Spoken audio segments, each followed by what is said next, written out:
live. Okay.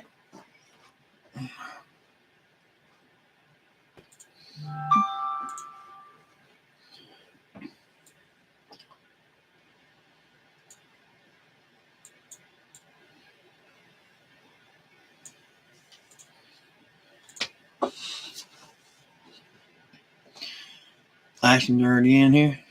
Dang, son, that was quick. Oh, hey.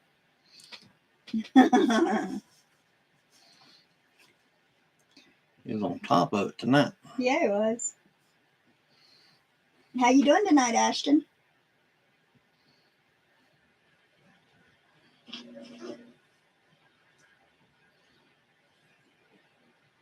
Hope somebody else is in too. Mm-hmm.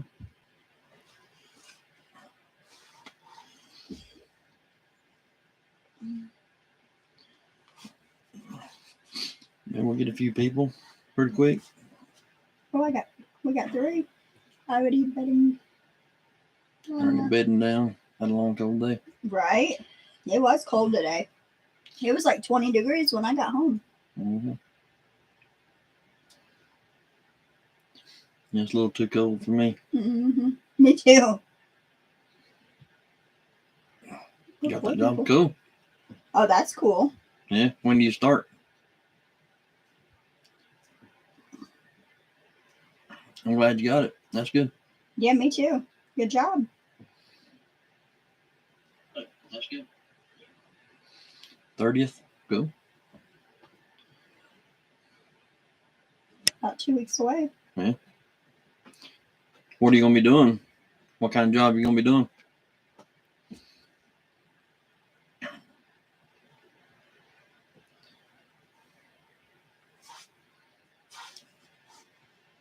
Daddy trying to make me a lead.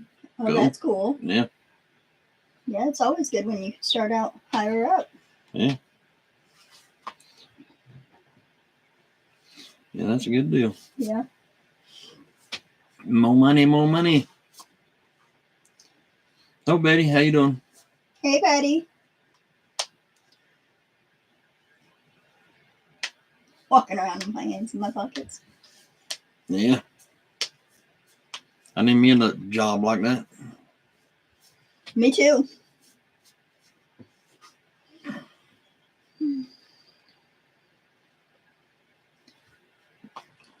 How you doing, Betty?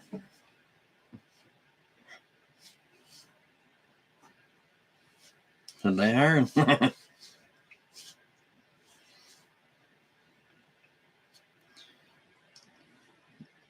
Well, I'm about ready to come out of the bail bonding business. Yeah, it's not Not much doing money. too good. Yeah, there's not much money in it anymore.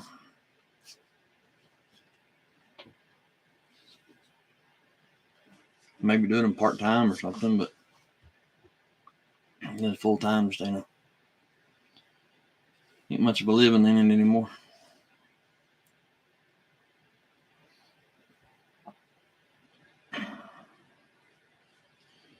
We got 5 people. That's pretty good. Yeah. Within the first 3 minutes. She said she goes wearing a lot of clothes and under the covers. Sounds like me. I'm sitting here under a blanket. She's always got a blanket on her. Yup. Either got one on me or got one on me and making one at the same time. Yes, when I'm planting manager, I bring you in as my right hand man. Sounds good.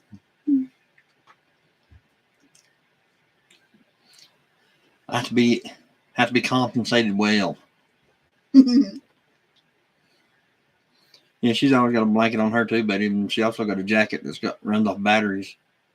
A heated jacket that runs off batteries. I love it. It runs off of one of them Milwaukee batteries. I love it. Dang, I'm already starting to yawn. Right. Well, it's a little later than when we usually come on. Yeah. I think I'll put on a cap. I didn't even want him to go toboggans. I don't need a cap. I need a toboggan. Right. This wood stove does good, though. Huh, Ashton?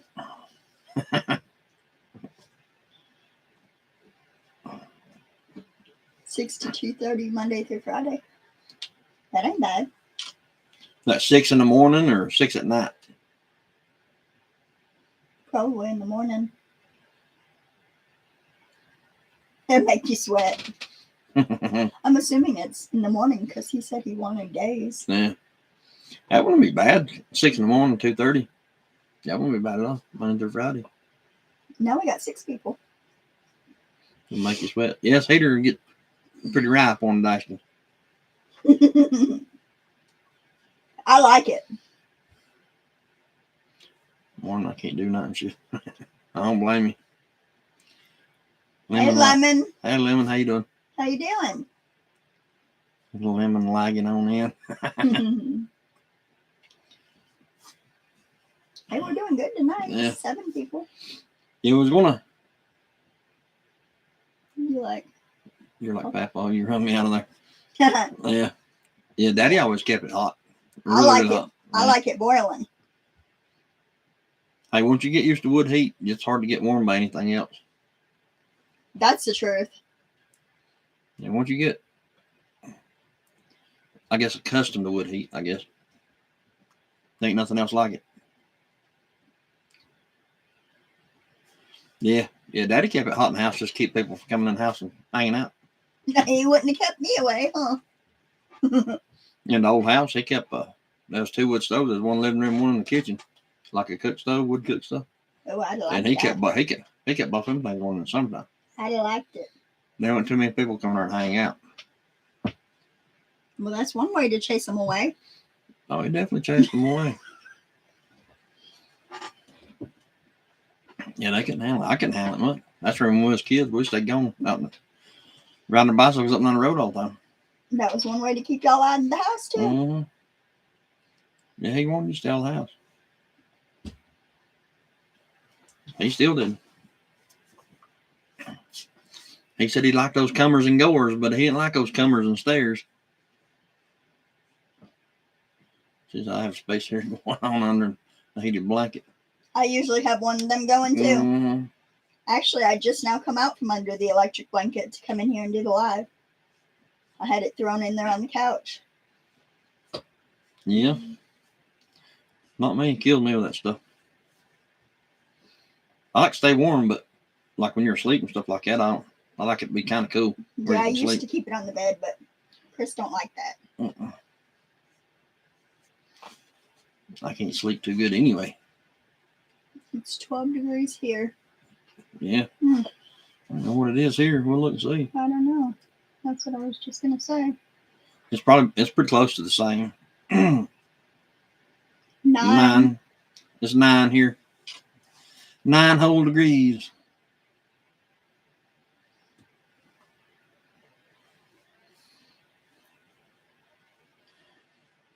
And like a winter wonderland.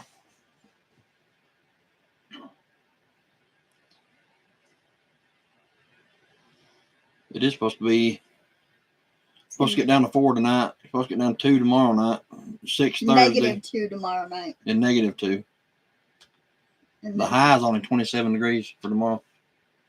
Yeah. So. Lemon says it's 23 there. Yeah, the little towns around here, like Morristown down in there, that way, they got hit pretty hard. There's a lot. That's where we go to get like our lumber and stuff, like the Lowe's and Home Depot in Morristown. And them roads down there are bad. Where they was.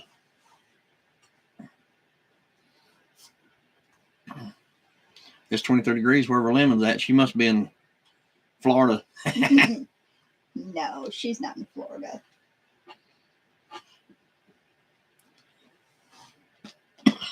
Or the Caribbean at 23 degrees. You got it made there. This whole week is supposed to be cold up until next Tuesday or something like that. Well, it only shows us through Tuesday. Sounds like heaven. North Carolina. The NC.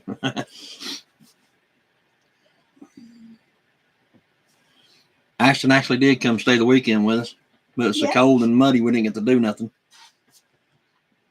We hibernated in the house, Yeah. stuck in the fire. You definitely kept it warm in the house. Yeah. And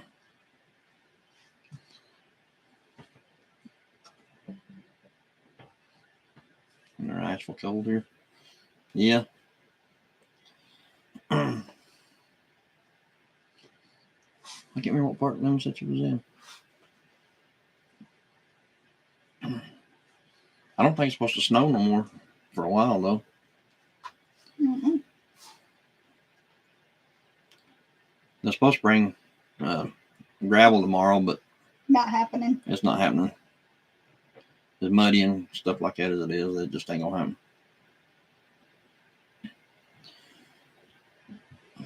Once we get kind of a base on our road, then it won't be so bad for people to come in that. But I mean, if they can bring the gravel, I'll let them bring it. Then that way we can actually get the gravel for the pad when I'm doing my shop down there. Yeah. We'll actually have somebody that can bring it to us. The concrete's the next problem. I don't know if we have anybody bring it in or not. But You're right. I need to add that, figure it up and see how much concrete it'll take to do that.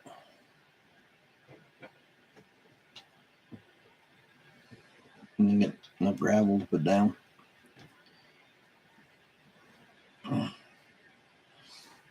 But we got plenty of time for that. We need to worry about the shed first. Yeah. We got to get that shed built first. Yeah, to put all this stuff in.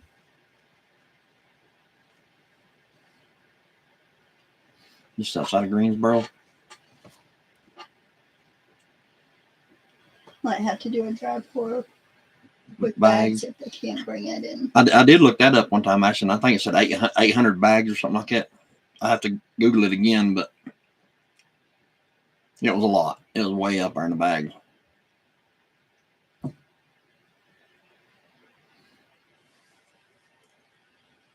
Actually, I can Google it and see how many it would take.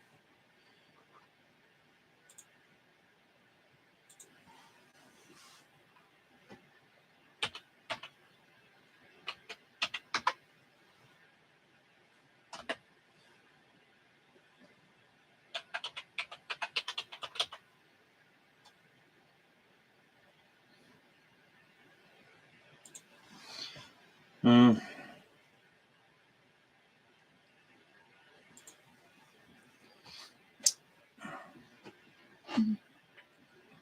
Oh Lord.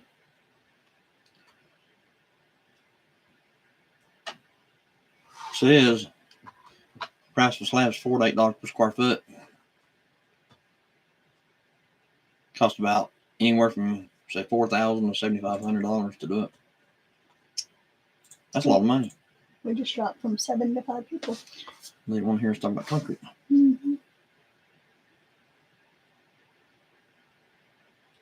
Tri-flow makes the concrete, but it's not like you will be beating on it with a hammer. Just Yeah.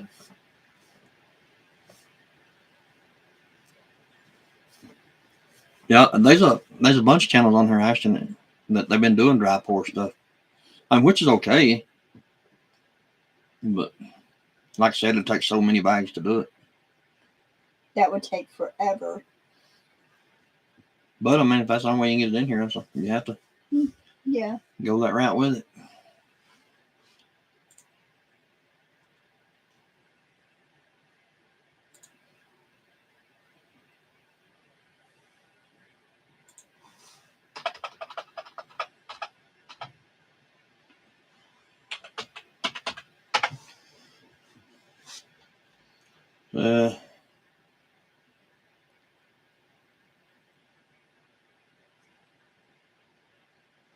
How many yards of concrete is in for a 7.11 yards?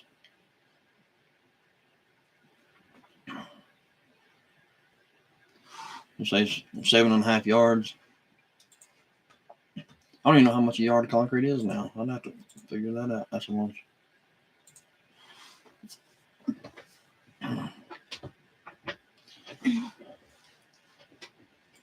You can do like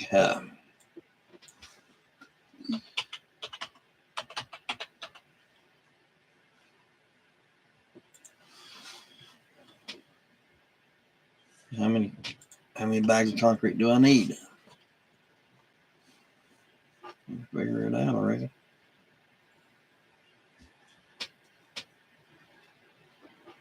Slab. Do a slab. It's gonna be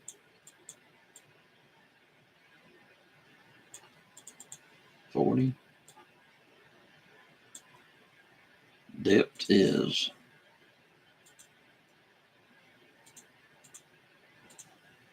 1, 2, 3, 4 inches.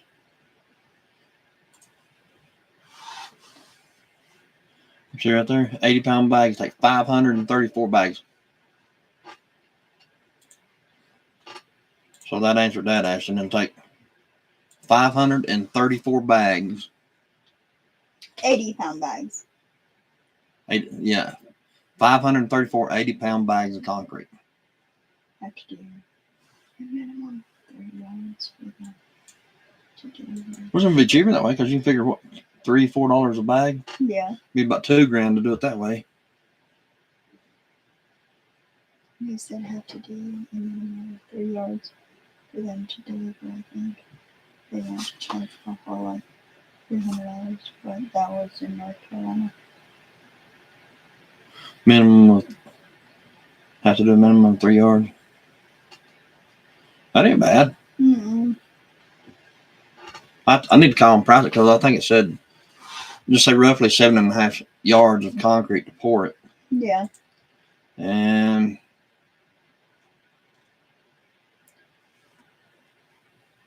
normal 24 by 40s with a 4-inch slab is 534 pound or 34 bags, 80-pound bags.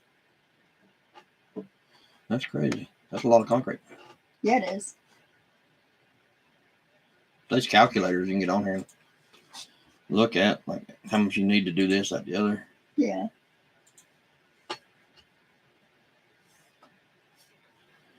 I don't even know of any concrete companies around here. Mm-mm. Well, I'll have to Google that and see if I can find one. Then I can call them and ask them, like, what's the minimum they do and stuff like that. Surely there's one in Morristown somewhere. Mm-hmm. I'm sure there is. Well, there has to be one somewhere. Because I don't even know how would even get 534 bags of concrete in here. Little by little in my car. And you'd have to do something with them pretty quick if they got burnt. I mean, if they got wet, they'd be burnt. Mm-hmm. You know, so you'd have to do something with them pretty quick. Might be able to like frame it up in like 8 by 8 sections. Do 8 foot by 8 foot at a time. Load at a time. Yeah, a load at a time. Yeah. That load my car down. I hold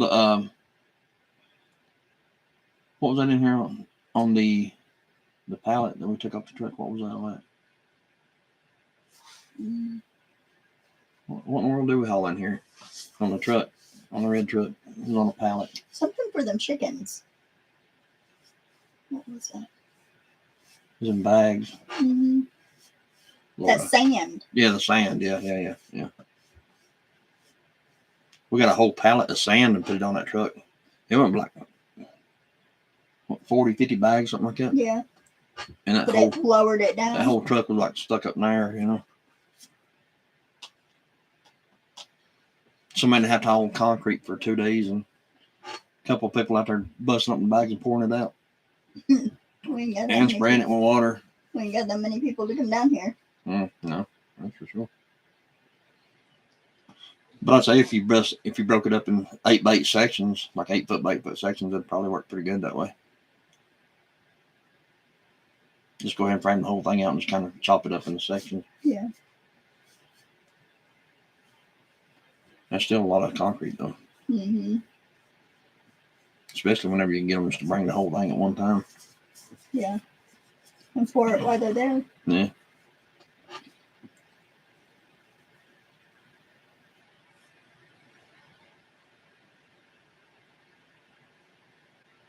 So I mean, really, $300 for 3 yards really wasn't that bad. So I mean,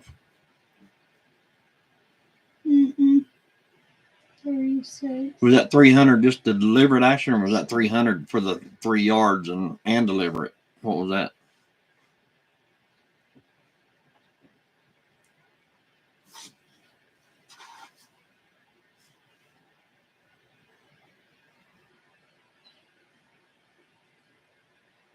Mr. Too. Yeah. Yeah, I would do that. I wouldn't mind doing that. Because I think you can buy that stuff pretty cheap anyway. Like eventually I want to get like the I guess what the trowels and stuff Mm-hmm. to do all that anyway. So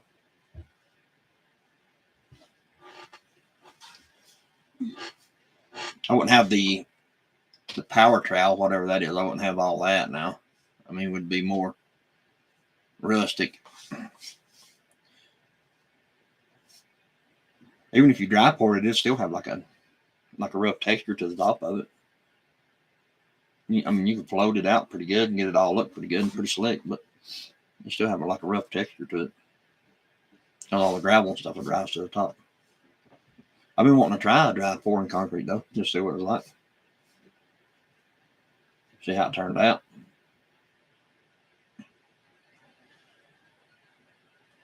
The biggest thing is before we start on that shop is have the excavator work done.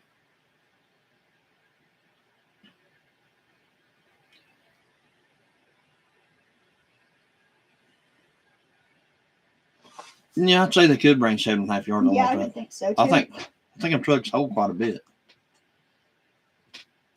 Even the smaller ones or whatever, I believe they hold quite a bit. So if it's 3 yards and delivery for $300, It'd be 3, 6. say it's $800-900, and you'd have it done. Yeah, that wouldn't be bad. No.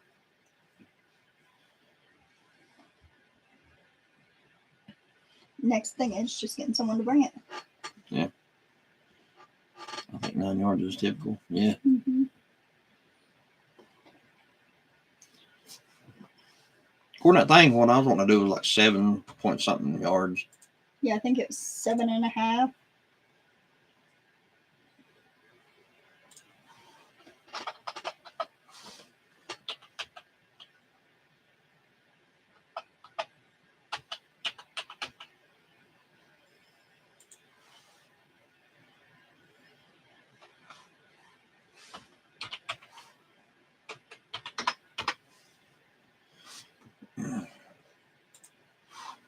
Concrete calculator.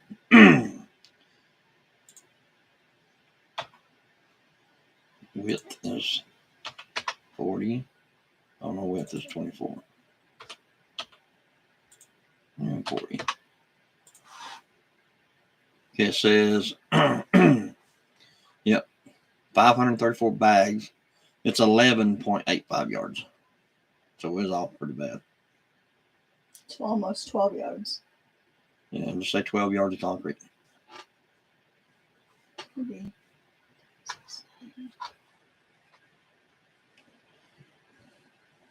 so like $1,200 probably. It all depends. I mean, Well, I mean, give or take, probably. mm-hmm. Which really, I mean, that wouldn't be that bad. Mm-hmm. It costs that much to build it in wood. I mean, Right. if you wanted to build not like a floor that big. But I'm definitely going to concrete the body. If I have to dry pour it, I will, but because I'm definitely going to. Try for it, yeah. I mean, I'm definitely going to have concrete. Concrete. That way, if you do decide to work on anything like your cars, trucks, anything like that, or like any type of equipment, farm equipment, or anything like that, you ain't got to roll around in mud.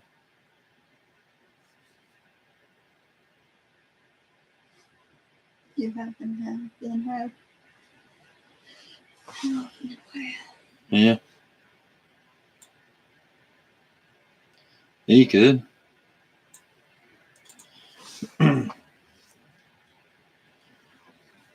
You could do like one section and do the other, probably. Yeah.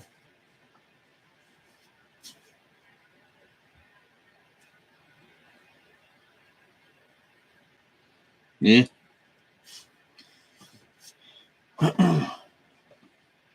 Yeah, because I'd say it'd be pretty time consuming. I need to get the excavator work done first before I start on. That's the reason I haven't messed with it yet. But we're going to build the building pretty soon. We're done started on it. If the weather wasn't If so the bad. weather wasn't so crappy. I mean, especially starting the floor section, because if you had the floor built, you could always, stand your walls and stuff like that up without walking around the mud. But just building the floor section, I kind of want it to be a little better weather. Mm-hmm.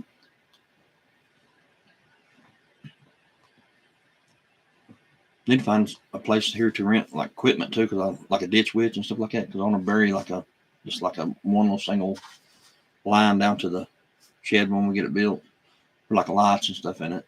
Yeah. And the freezer, because I guess we'll probably put the freezer in it. Mm-hmm.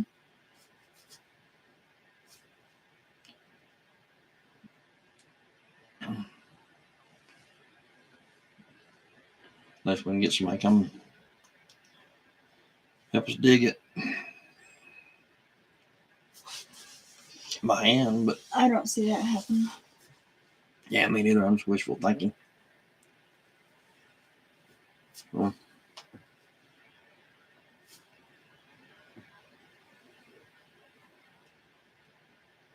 we gotta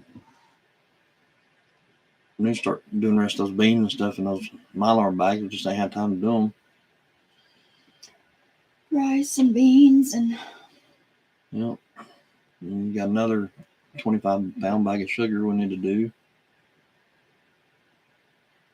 That one gets released next month. Cool. that's good. Yeah. From the doctor. That's cool. Yeah, Maybe we'll that's get back good. out and get to work and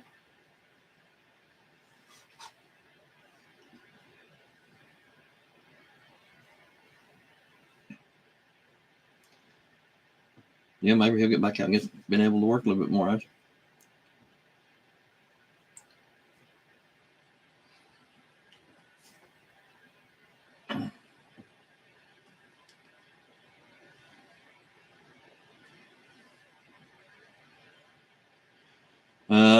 No, we haven't actually. Nope. No, we're doing that wheat. Saturday night? We got 5 more 5-gallon buckets of wheat done, which is I don't know, probably 35 pounds or something like that in each bucket, maybe something, give or take. I think. So it'll fit. Well, the bags are, I think he said 45 pounds, 45 pounds. So it's roughly 35 pounds in a bucket. So we got another 120 to 140 more pounds of wheat put up. Need to get some more buckets. We used all the buckets we bought. Need to get some more. Mm-hmm. Evidently, there's a lot of people buying them white food grade buckets because they're kind of hard to get a hold of right now. Every time you go somewhere, they're sold out. But we can do these rice and beans and stuff. And oh yeah, all that stuff we're going to do in Mylar bags anyway. So we got plenty of those. Well, we got a few. We ain't got plenty, but. And then we got the totes to put them in. Yeah. Yeah, we'll put that stuff in those totes. That way we can stack it up. So whenever we get the shed built, we've already got enough stuff to fill it up. So we're going to build 2 sheds. Right.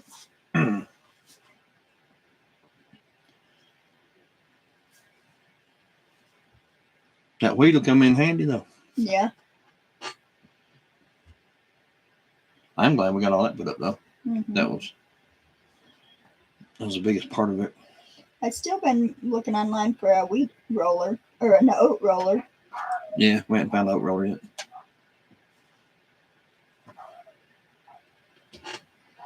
Have to build a complex. Mm-hmm. Give me a look. I'm gonna see what this is. You have to build a complex just for dry goods.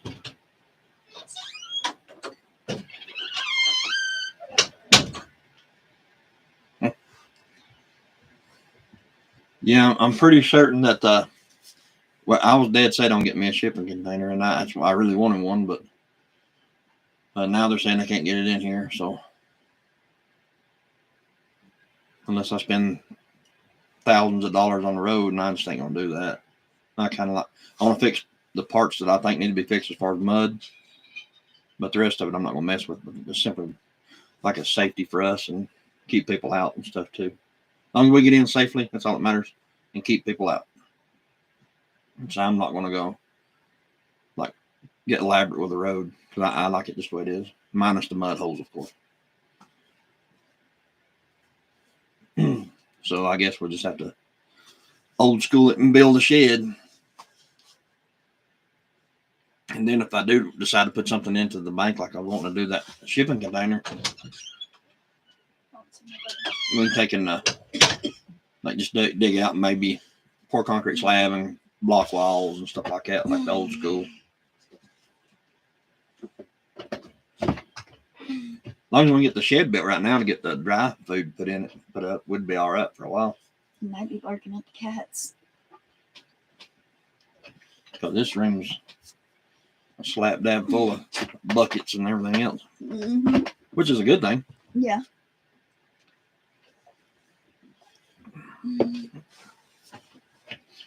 Yeah, we've got what 30, 40 5-gallon buckets of stuff.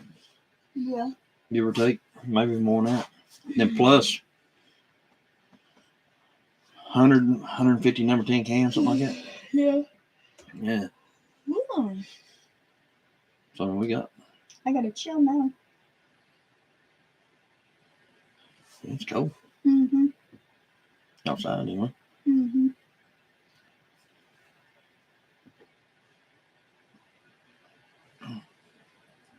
It's too cold for me to be out there. I know. I gotta get up too early. Are you going to come back down and help me build that building, Ashton? I'm going to try to insulate the floors too. And someone sweepy. Yes. Yeah, me too. It's past my curfew. Mine too.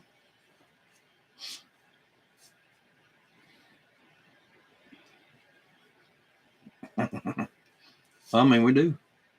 They're pretty good with stuff, 7 in here, which is good for us. It keeps going up and down. Yeah. Yeah, I'll come back down, you said. I want to insulate the floor really good.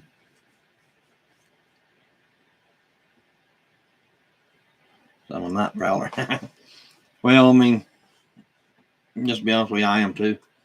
I guess I like sleep insomnia. I guess what's it? I may sleep 3 to 4 hours a night, something like that. I was gonna say you're up all night. Yeah. And I normally don't get to sleep until like 5, 6 o'clock. Yeah, but I'm gonna say about 6 o'clock in the morning. That's when I really go to sleep. Is like 6 o'clock in the morning. About the time I'm getting up.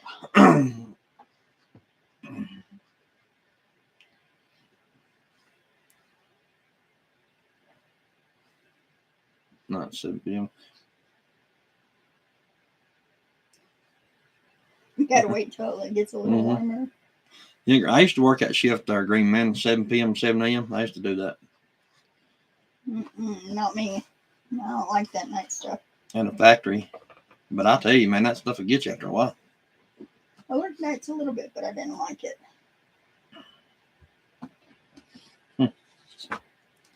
Oh, Lordy. Yeah, I'm a little too fragile for stuff too, Ashton. It's the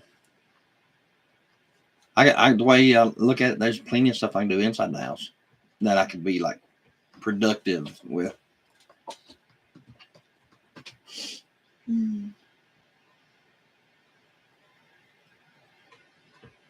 What's the 2 leggers of sleep? Yeah. Yeah, honestly, whenever I did the night shift like that, I really loved. I love night shift because nobody there to bother you. Really, you had your bosses and stuff that was there, but wasn't people constantly walking the floors out on like a production floor, hooping and hollering at people and stuff. So It made it a little bit more enjoyable anyway. But the older you get, the harder it gets to do it.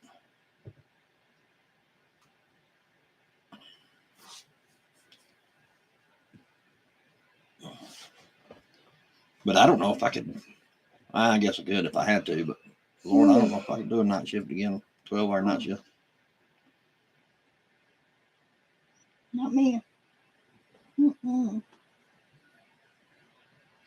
Might have to one day. You never know, but it's not something I want to seek out right now. We'll put it that way. Night shift, anyway.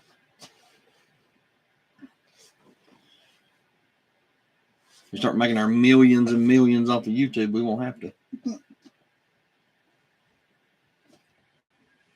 Daytime in the hospital. So, oh yeah, I guarantee it. Is that what you do? Work in the hospital? Is it? Is that what you do, Green Man? You work in the hospital?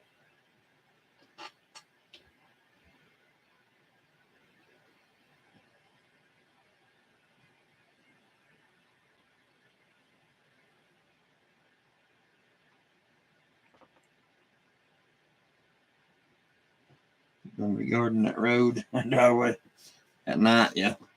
Mm-hmm. Yeah, I mean, if I work in the ER. I do home health, so. Yeah.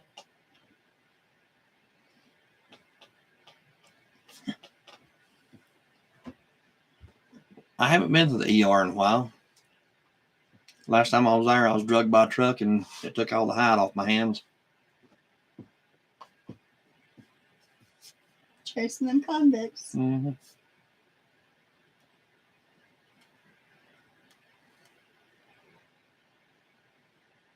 He said, that's good. You ain't been in a while. Yeah. You're going to be guarding that road. Yeah. If this year turns out to be like I think it's going to be, then somebody's going to have to guard the driveway. Yeah, I mean, I have no intentions of going to I'm going to one, but But seems how he gets shot at and everything else every day. Well, ain't every day, but it's close enough. He said, oh, it's coming, man. Yeah, I really do too. I mean, I believe so too. This year, I believe this year's going to be. Not so good. Yeah, I don't want to get too political. Start losing people again. Yeah. I was going to show you my last. Where's my? Well, point it down. Where's my hands on? There's one. There's the other. When he went to the ER. Yeah, that was my last trip to the ER. That's what happens when you get drugged by an S10 truck.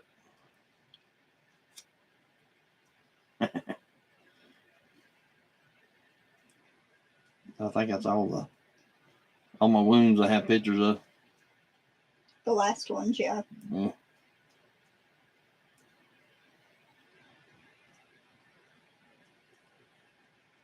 He said nice.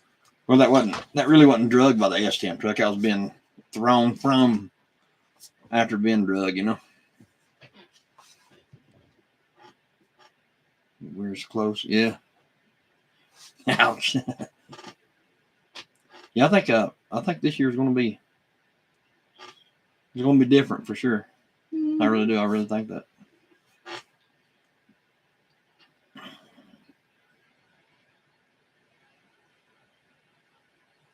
We had a Dig left hand. That's good. ow. Oh, degloved. Mm-hmm.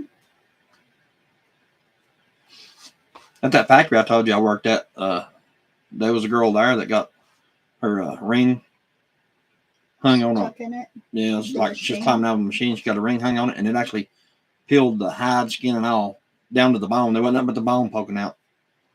And I mean, actually, nothing but the bone. And they actually took and cut that finger off and like moved this one over.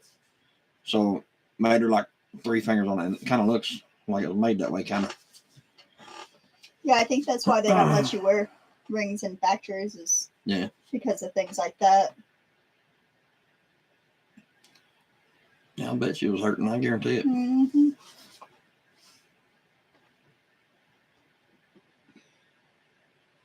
But there's been a lot of accidents there. Yeah.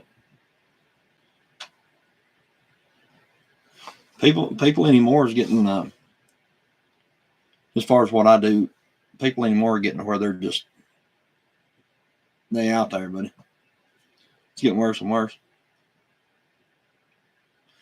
Yeah, Don't make he money.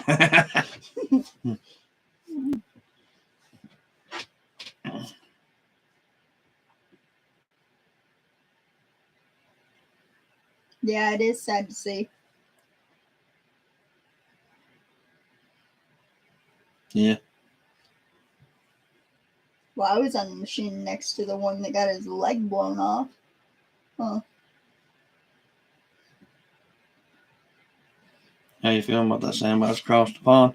That over there is that's just now starting to escalate. Really, as far as major, because Iran is officially involved and bombing.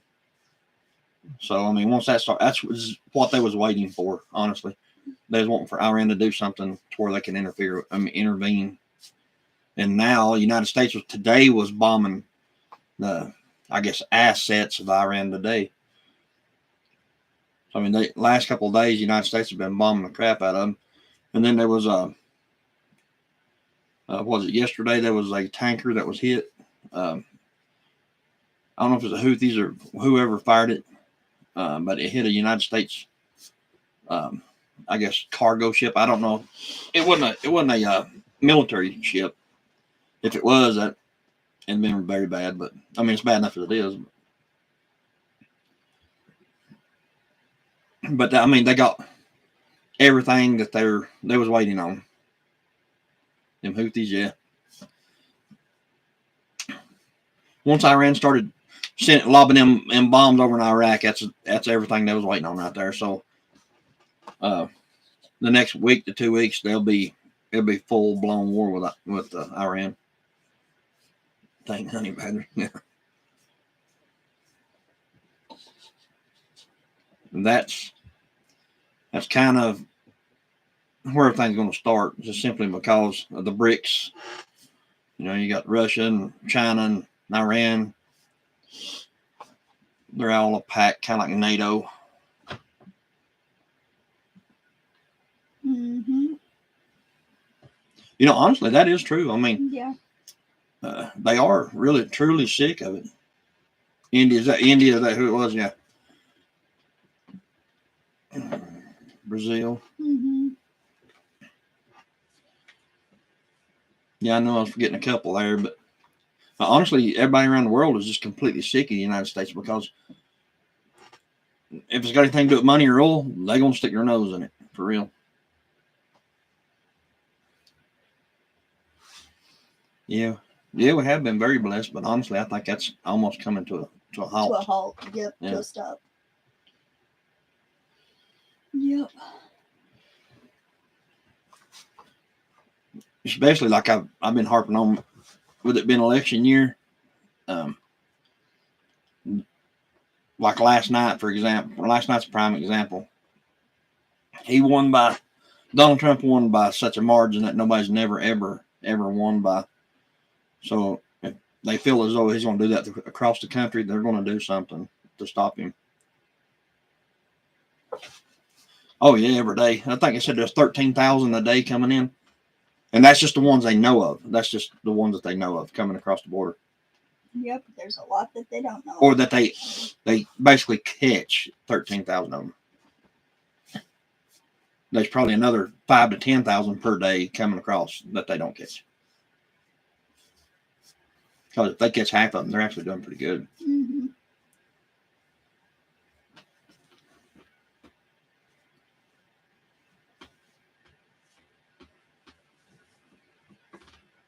Exactly, yeah. Yep. You're very correct with that. It's all by design.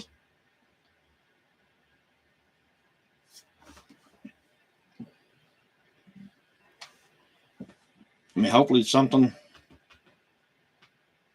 Yeah, actually, it has. It's Yeah, something it's not something they've been working on overnight because it's been planned out for Yeah. a while.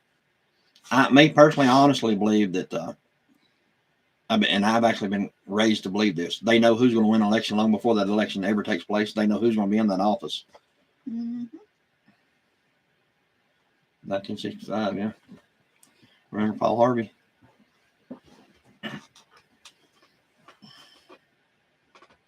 Yep. Yeah, I actually just watched that again the other day. It's almost word for word.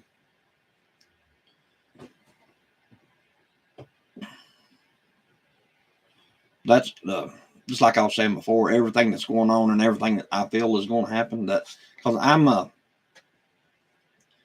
kind of like I read into it too much. Well, not really read into it too much, but I like watch it too much, and I like to keep track of what's going on, and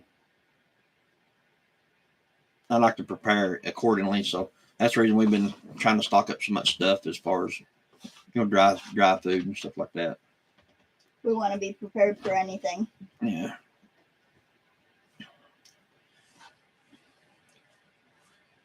Because eventually it's going to happen. Mm-hmm. I mean, I'm not trying to turn our channel into political or a doom and gloom channel, you know what I mean? But I mean,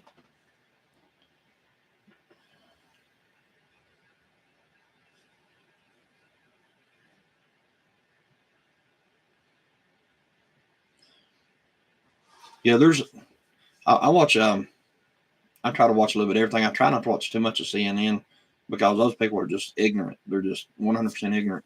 Um, I mean, Fox News, I watch some of their stuff, but I mean, they're on the border too as far as what they say and what they don't say. But CNN's just is just I think they're just ignorant. I really do, and that about all of them. There may be one or two on CNN that's actually got any sense, but I watch a lot of Newsmax. I watch that stuff a lot because it's actually pretty good.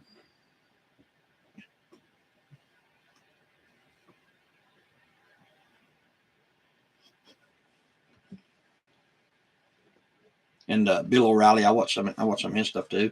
Tucker Carlson, I've been watching his ever since. I didn't like him when he was in Fox News. I thought he sucked when he was in Fox News. I really did. I thought he just absolutely sucked. But now that he's on his own and he can talk freely and think for himself, uh, he reveals a lot of stuff. Big Four Puppet Master, yeah. I ain't scared, and neither are y'all. And I dig it. Yeah. Oh yeah. I mean, it is what it is. What are you gonna do? You know, just go with it. Pretty much. They ain't no use being scared about it. It's going to happen either way. Yeah. Yeah, Glenn Beck. Yeah. And I'll tell you something that I'd never thought I'd say is Alex Jones was right about 99.9% of everything he said. And I never thought I'd say that, but yeah, sure enough.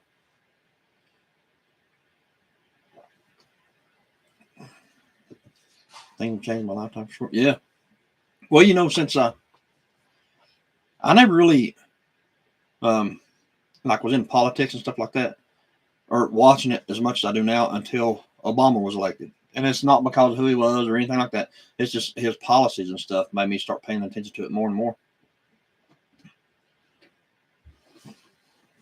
And now the movie he Well, made, thank you. like, he's trying to tell us stuff. Yeah, down home country, southern folk. Yeah, yeah. As my mom and dad said, I'm country as cornbread.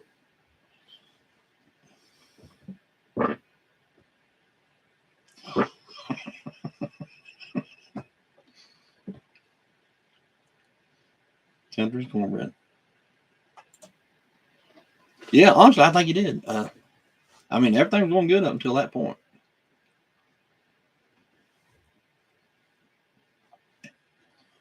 I mean, it was still there, you know, that discrimination and race thing. It's always been there now. It will always be there. But it was his mission to make sure it got worse. I look for um, everybody else is making predictions on here. Here's my prediction right here. It'll be Donald Trump, of course, because he's winning by a landslide, and Mr. No Bodily Movement Joe Biden. He'll either drop out or be forced out, and Michelle Obama will take his place.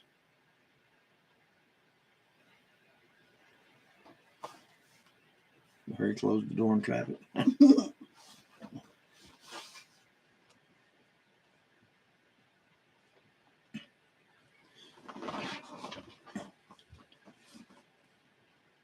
But yeah, look for her because of her little speeches she's been making here lately. She's been popping on, saying that she's not real comfortable about our selections that we have to choose from, basically.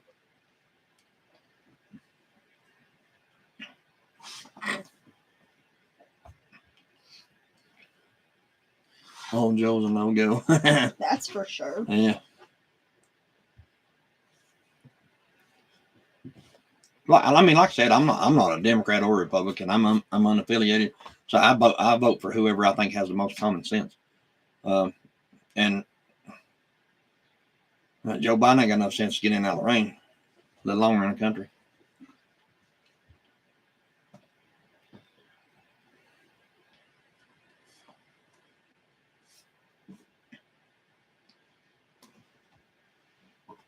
But it's like they're trying to divide the country with the Republicans and Democrats. It's just like they're trying to divide them. You know the Snake song? No. Here at church. I'm not sure if I heard it or not. Yeah, I was trying to think.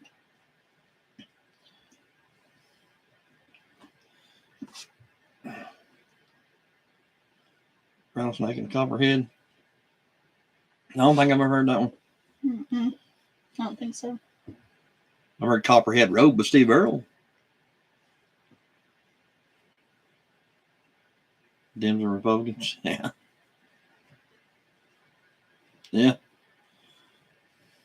I think it said the same. Two heads from the same snake. Mm-hmm. Yeah. Yeah. I can see why it'd be called a snake. Mm-hmm.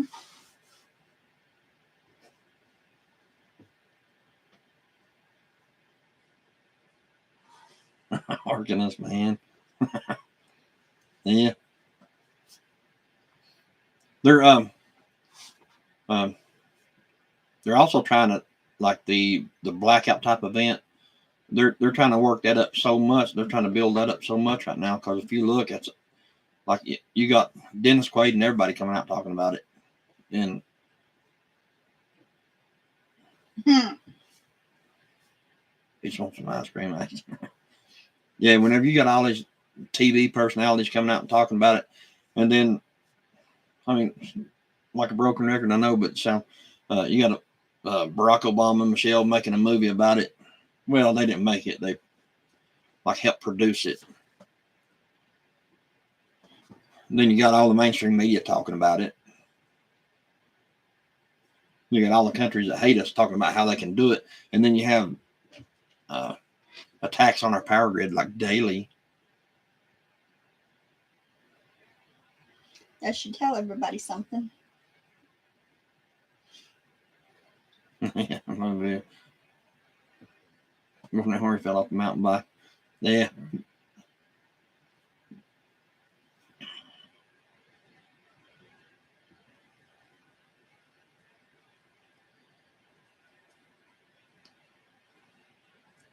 I'd like to see old Vivek do a little better last night, but he didn't hit on nothing.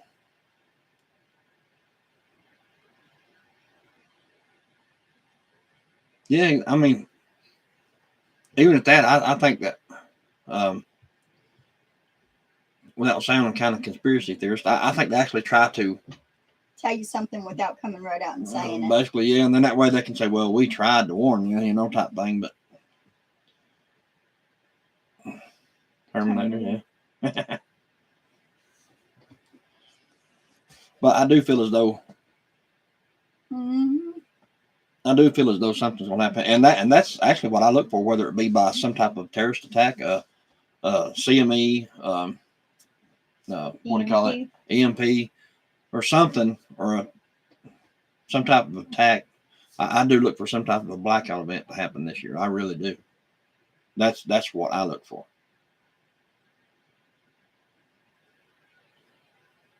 If you watch I mean, they could even blame it on the sun, because the sun is more active now than it has been in centuries, as far as like sending out CMEs and stuff. There's a huge black spot on the sun, and basically it's just like firing missiles out of it every day. And they said if we're in the right position, when one of those come off, it's a wrap pretty much for us anyway. So as far as like power grid and stuff like that, whatever side of the earth is facing the sun at that time is going to get completely fried as far as power lines and power grid.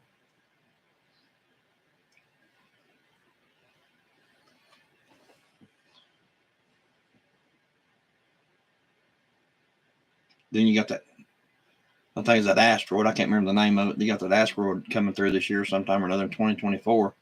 It's going to be so close to the Earth. It's going to be between us and the satellites that we send up in orbit. It's going to be in between us and that. So I mentioned that's how close it's going to be to the Earth.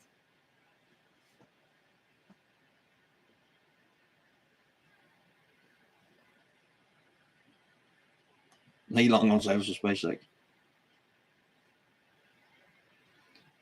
We're gonna be just, oh yeah. I mean, I ain't worried. It's just well, I can't say I ain't worried, but it's the ones that ain't doing nothing about it and don't believe it's going to happen are going to be the ones that are going to be in trouble, and be the ones trying to knock on our doors. No, knock on my door and I ain't gonna get none.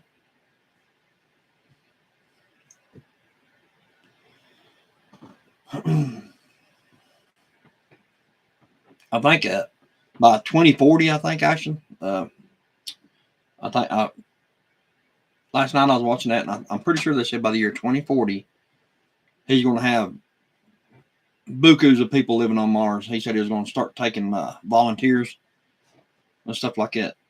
I watched something on that last night. I can't remember. I'm pretty sure they said like 2040 is the year he had planned on colonizing Mars.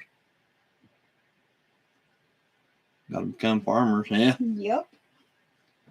That's why we're trying to get our fence built. Well, and honestly, Betty, I mean, you could have one of the biggest and most beautiful farms in the state of North Carolina, but those people that live around you that don't, they ain't come and try to take what you got. Yeah. They're the ones that you got to worry about them more than your farm.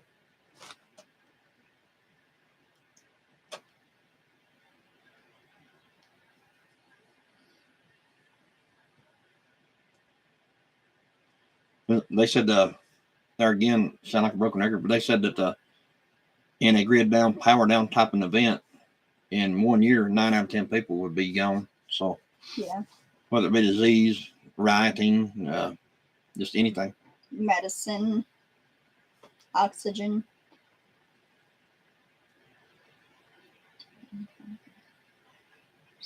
That's good. Yeah, that's kind of what I was getting at, Soggy, is they could blame it on the sun because there's so much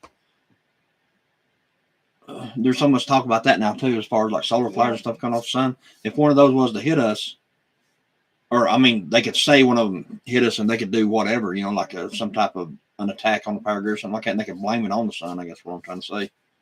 You can try to teach your neighbors, but a lot of them won't even listen to you. Yeah. Teach the neighbors to grow food, yeah. But there again, I mean, if you live in a good community, you're probably out for a while. Mm-hmm. But yeah, everywhere that I go and people that I'm around, that ain't gonna work. They're gonna sit in their house and eat what they got and wait for you to get some more so they can come take yours. I mean, that's just the people that I deal with. But actually, have to pass on the first shuttle. I'd be like that the space shuttle where they took the volunteer and they actually got a school teacher. I was actually watching that at home. I actually laid out of school that day to watch that when I was a little kid. Mm-hmm. They put that woman on that space shuttle and they sent them off to orbit. They weren't even out of sight and it exploded and killed them all. Mm-hmm. As a school teacher, I remember that. That would be my luck if I got on that spaceship. Yeah, that's exactly why my driveway needs to be left on. Yeah. Yup. Oh, it's gonna be. Yeah, the front part of the driveway will never be touched. I mean, it'll always be what it is, and it's a very big deterrent. But A lot of people are scared of it. because most thieves and dishonest people are not looking for something they have to baha in to get. They're looking for something they can get in and get out pretty easy. Which ours is not. No. I got cameras from end of the road all the way to the house here, so I know they're coming long before they ever get here. Oh yeah. How was that? Something Air Force Base on that show back in the 80s, yeah. Yeah, I remember watching it. I laid out of school just to watch it. Canceled training that day.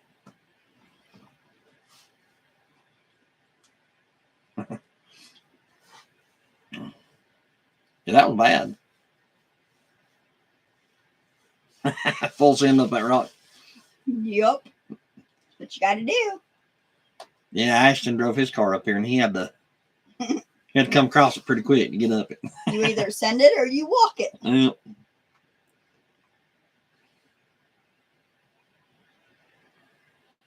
Orlando watching it, yeah. Yeah, that was back in the 80s, but now it's been a minute.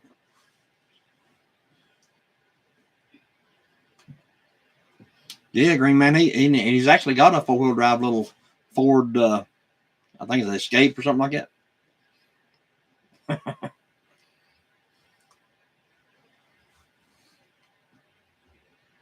Ashton's one of my soldiers. Unless there's a house cat involved, and then he's out. I don't know if you caught in on that conversation we was having before, but him and Zach come up to go hunting, and was back in the woods and seen one of those little bitty house cats about half grown, like a 3-pound house cat. And they come running out of the woods and come all the way back to the house and said they seen a mountain lion. They ain't been back in the woods since.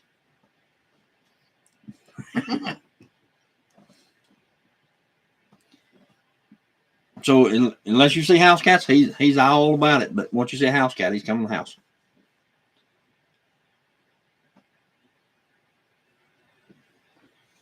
I just walk out there, front end of the car, front walk anywhere. Yeah. Yeah, back whenever we first got this property in this road, we've had to walk it quite a bit, but then I rode a riding lawnmower up there one time. And all the kids pushed you. Yeah. I rode a riding lawnmower up there pulling a trailer. Dustin, Jordan, and Angel pushed you. That was the first time we spent the night up here was camping, I think, and put in a tent.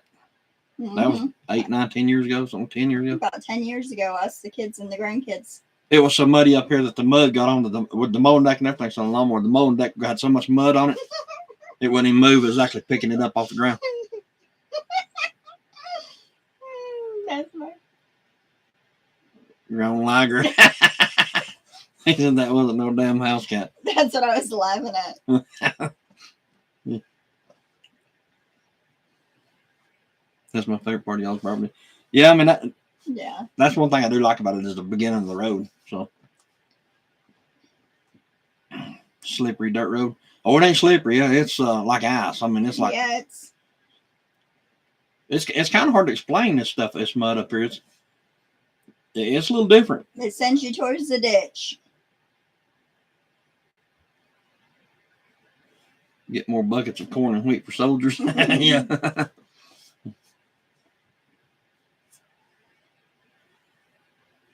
Is it so? It wasn't a house cat, was it? I believe it was just one of them little bitty tomcats. There's a couple of them running around up here. But the road up here, like you don't sink in the mud. It's just weird. It rains and stays raining for a while. Yeah, I mean, you go down just a little bit, but it's like ice. It's like a gel. It's just weird. And it pulls you towards the ditch. Yeah, you all over the road, isn't it?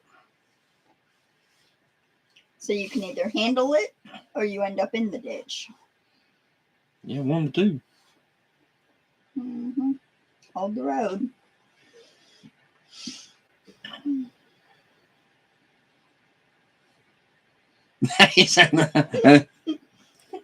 House cat had me running for my life. Yeah.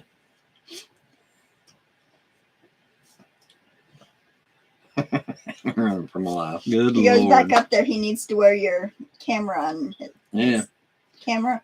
I got a body camera, Ashton, that, you know, for work and stuff. I'm gonna put that on you next time you go up there. We want to see it. Yeah.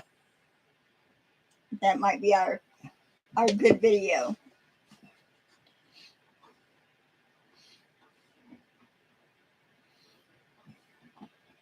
Yeah, I was hunting. Yeah. Yeah, they was hunting when they were. Slate grease. Yeah. Yeah, I was hunting. Hmm. Well, they said they was hunting our green man. They were supposed to be hunting, but they got ended. It got ended before it ever got started. The whole hunting trip consists of about them walking up into the woods, hiding down in the woods, and getting right up and running right back to the house. Well, no, they did go down to the camper and get a deer. Yeah, but that wasn't in the woods. No, that was down at the beginning of the driveway. Never seen a fat kid around. Yeah.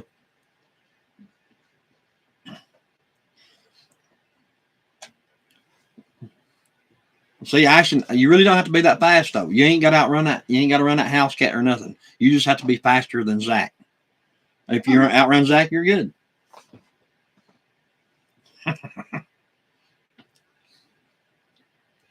Or trip him on the way. Yeah, they always go after the man in the back. Always. Trip him on your You way. get your stick and trip him up.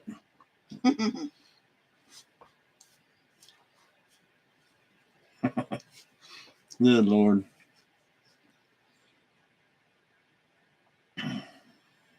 Yeah, I get a good head start.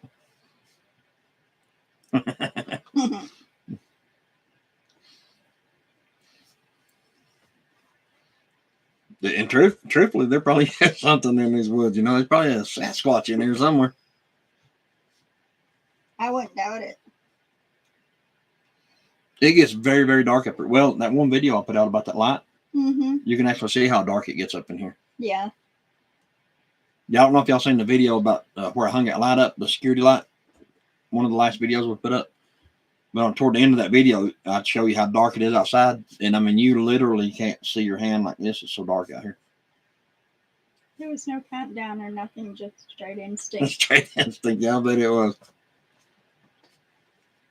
It gets extremely dark up here. Mm-hmm.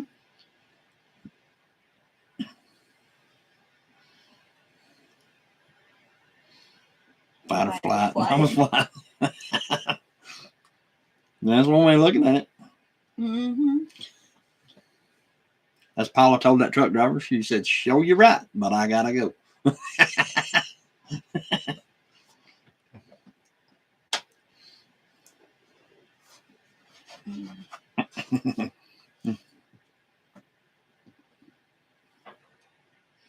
Cracking me up.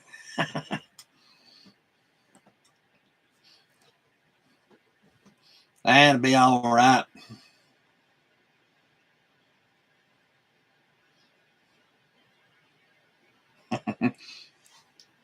So when the world turns to crap and Ashton's manning the gate, all you gotta do is bring your little house cat with you. And you get in. You get in. Don't tell them the tricks.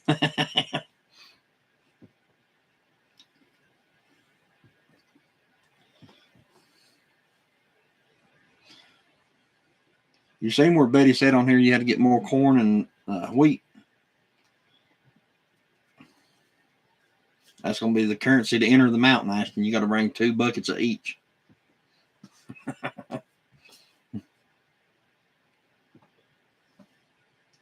I think I'm going to try to store some popcorn if we can find it 50-pound bags that ain't like ridiculously high.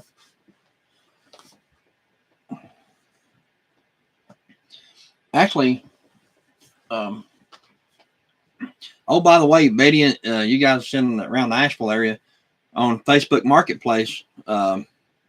This Wonder Meal that I bought her. There's one on there. It's like I'm thinking $300, but I think that was on there for like $100. It's just like yours. What Used about it? one. Oh yeah. I used one on Facebook Marketplace. Mm-hmm. If anybody's wanting one. And men says wouldn't show up unless I was invited. Ashton said, easy for you to say. I was left to die in the booger woods. We thought you were hunting, Ashton. Yeah. To go back to the house. But yeah, I want to buy some regular popcorn seeds. They say that, I don't know how true it is, but they say regular popcorn seeds is like better than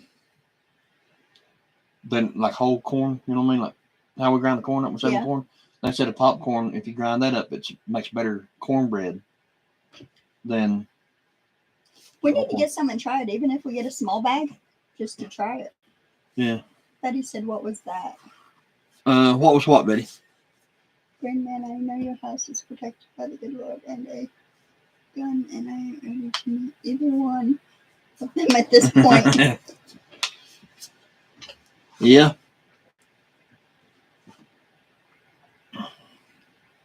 Yeah, they say that, or we say that that's the two things they don't have in schools and things that they need, and that's the good Lord and the Bible. Mm-hmm. They said that what I was saying, Green Man, was how we take a whole kernel of corn and we grind it and make our own cornbread and stuff like that. Oh, Stephen, that's what I was talking about, Betty. Is you taking we got this thing called a Wonder Meal, and you can grind whole corn and make cornbread out of it and stuff. I picked it up, but it's heavy. But I want to. They say that popcorn seeds, corn. If you grind that up, it makes a better cornbread. It tastes better. We need to get a small bag and try it. And a lot of people do store that instead of storing regular corn, like dent corn or anything like we do. Yeah, I didn't have enough views. Find that thing and tell Betty that thing that I read. What I was saying, Betty, there's a Wonder Meal just like hers on Facebook Marketplace.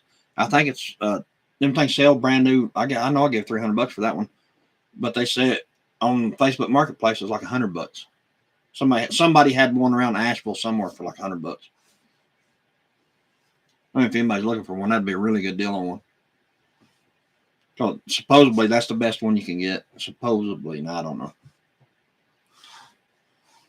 I'm gonna try that. Yeah, I ain't thought nothing about it. If I did, I would have got some today and tried it. Mm-hmm. We'll get some popcorn kernels and grind them up and make cornbread just to try it, because even the lady at the prepper store down here said that's what they store is popcorn. Said it makes a better tasting cornbread.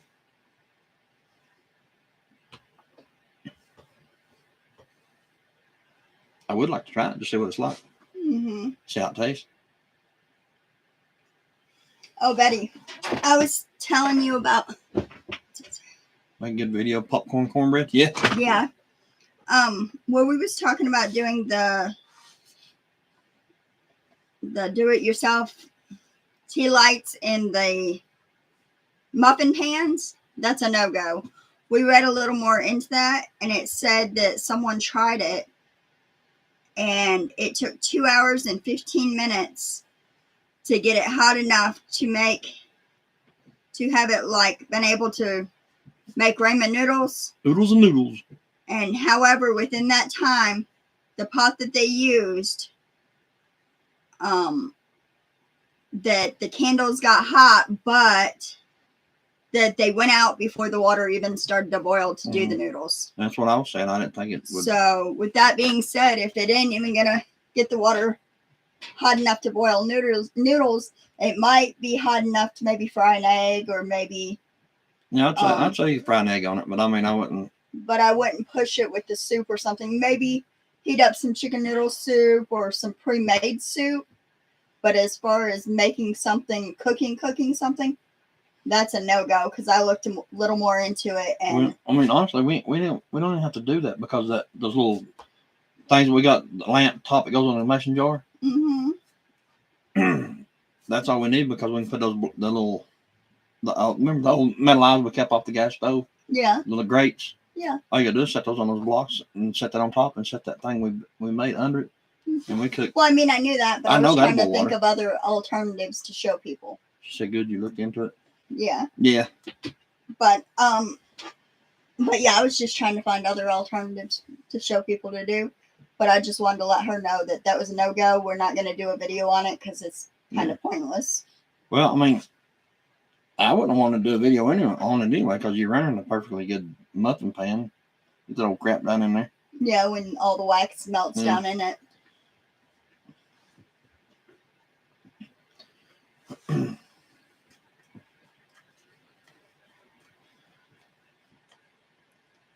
Because you know it's going to get all down in there. Mm-hmm. It'll take forever to get that crap out of there. If you get it out, I mean, you might be able to get it with a Brillo pad or something.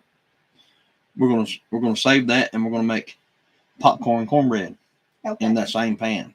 Okay. Or corn muffins.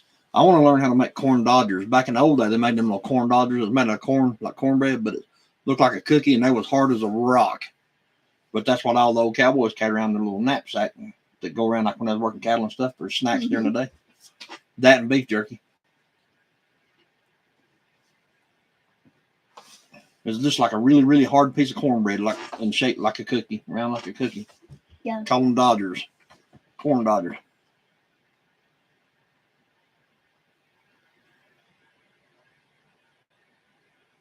Yeah. If you flare out that tin can, remember, sits on top of that thing. Mm-hmm. You can't. I mean, I'd probably hold it. You know what I mean? I wouldn't let if you got a lot of water or something like in it.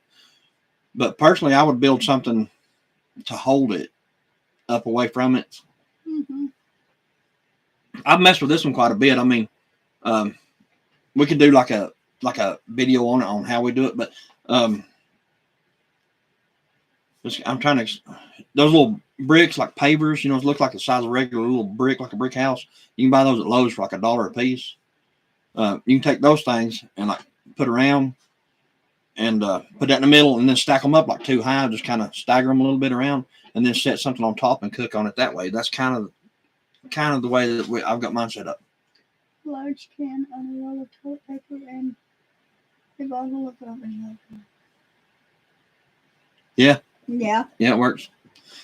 Anything you use alcohol, like the lamp that I was just talking about that we use, it's we use all rubbing alcohol in those, and that's simply because it gets way hotter and quicker too. Mm-hmm. And then like kerosene, and you don't have the kerosene smell. It don't put off no odor, no nothing, no smoke, nothing like that. Just the alcohol burning. Yeah. It burns hot, yeah. Yeah, alcohol. That's one thing I like about the alcohol burners that we got. Is they get real hot, and you can cook on them, and it don't take all day to do it. Toilet paper maybe more. Yeah, exactly. Yeah.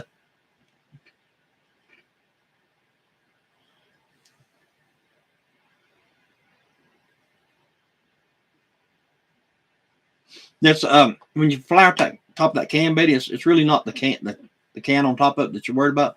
It's just just so easy to tip it over and stuff like that. But then you also got that thing I got you for Christmas. Mm-hmm.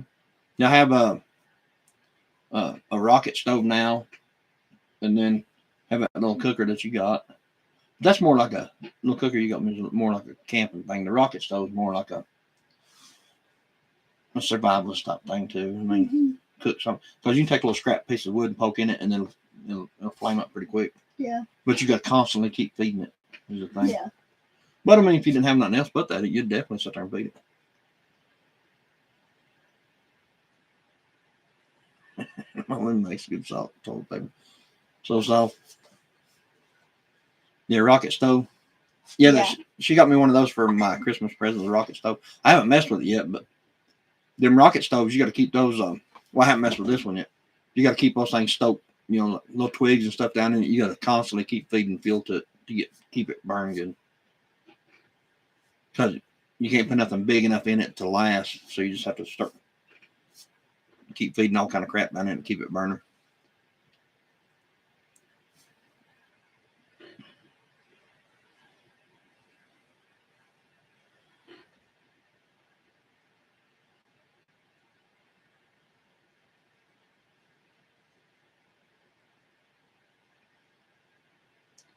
Mullein is a great respiratory treatment too. Yeah.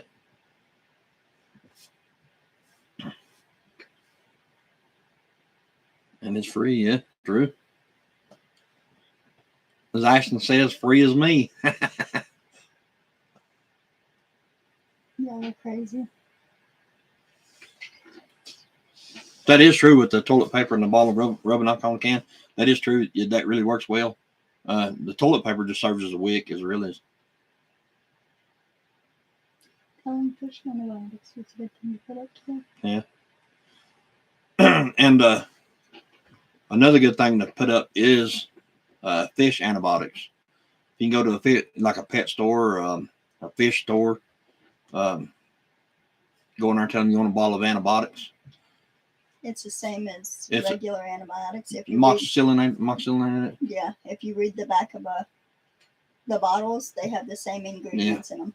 Yeah, the fish antibiotics and the fish antibiotics is a little bit lower. I think it's 500 milligrams, and the amoxicillin, whatever that is, 800 milligrams. 800. Yeah, that's the difference. But it's the same. But yeah, we have both taken the fish antibiotics before. Yes.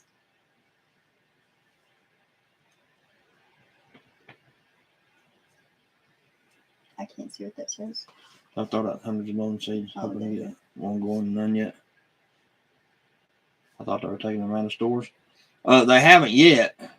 Hopefully they haven't. But I'll tell you something else. If all else fails, eBay.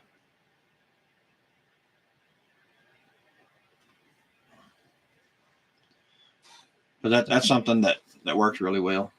I mean, Raymond said he works in merch. He probably knows exactly what we're talking about. So. Mm-hmm.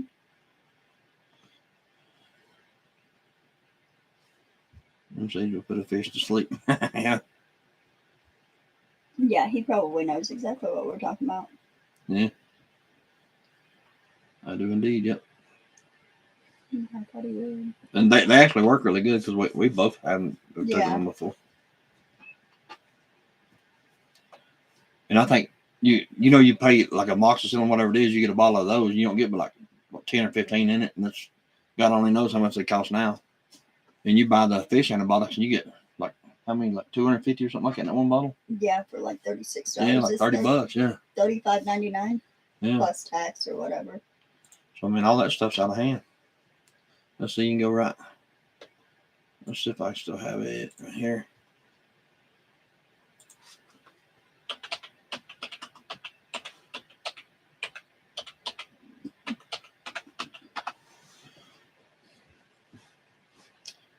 See if they can sell it. Omega-3.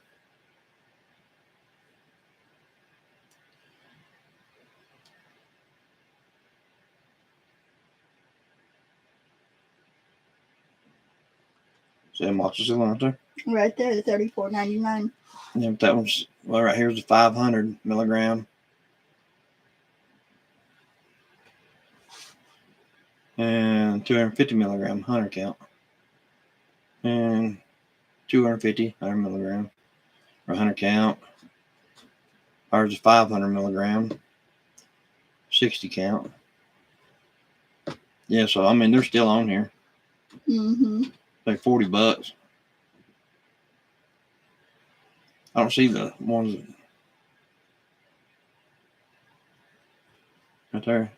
160 milligram. Well, I ain't much at all. You want to at least get like a 500. Yeah, like right I would there. say. Right there, 500 milligram, 100 count. Mm.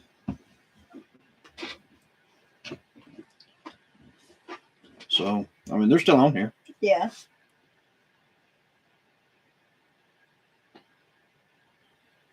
Yeah, they're still on there. That one right there. So, anyway, yeah, it's still on here.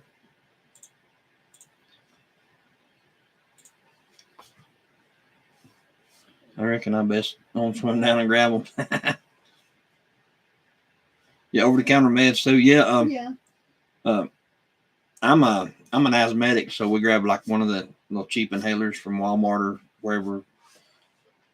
Every They chance got we them get. anywhere there's a pharmacy. Ingles, Yeah. Publix, Walmart, anywhere like that. So, and we kind of got. I ain't got many, maybe 2 or 3 of them put up. All we got, but one will last me a year, Yeah. pretty much. Cause my butt ain't getting up and running down the road. I'll tell you that right now. And then we've got like ibuprofen, Tylenol, Advil, things like that, over the counter meds. Yeah.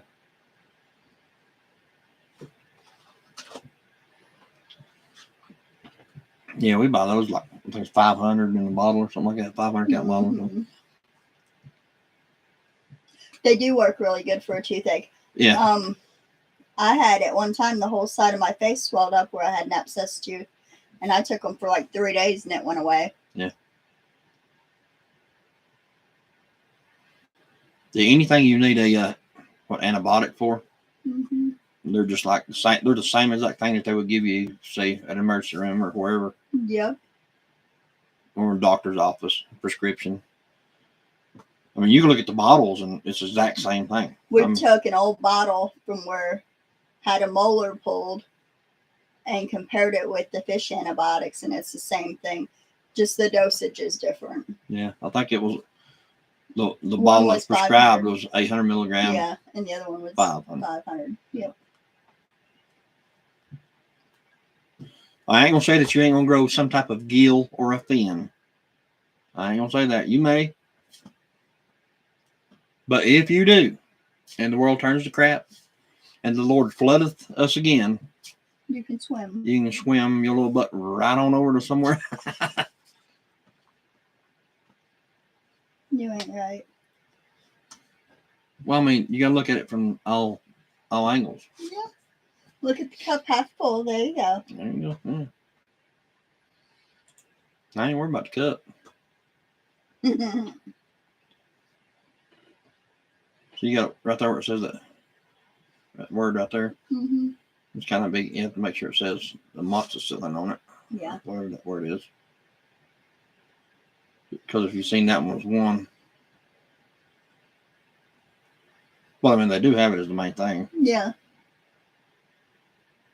We're right back up here and see. I'll show you. That one says, I think that one says it right there. Right there. Amoxicillin says it on it right there. It says it right there. Yeah, but that's only 250 milligrams. You want to get the one. Take 2 or 3 Yeah. if you had to. There's Yeah. 100 of them in there. Yeah. True. But I didn't see anything. Says 250 milligram. 500 right there, but it says that. Let me get the other bottle. I think it looked different. Metronidazole. I'm pretty sure that means kind of the same thing. It's just in French. Metronidazole. Whatever the world that is.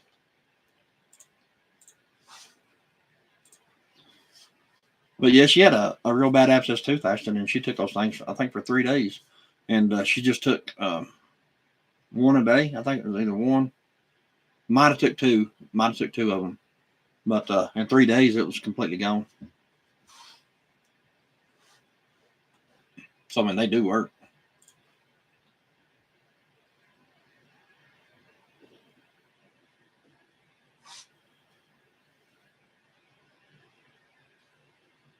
You can get pretty much anything you want off of eBay. That's where a lot of my stuff that I order and I buy comes from. The ones you get at the fish store say Fish Aid. Yeah. This one's 35. $35.99. It's 500 milligrams. Yeah. This is a bottle of the fish antibiotics, but I'm not sure you're supposed to be showing stuff like that on YouTube. It's 100 count. Yeah.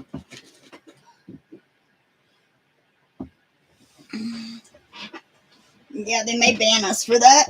Mm-hmm. I didn't even think about that. Well, it says fish aid. I mean, it's not something that's illegal or anything like that. So No.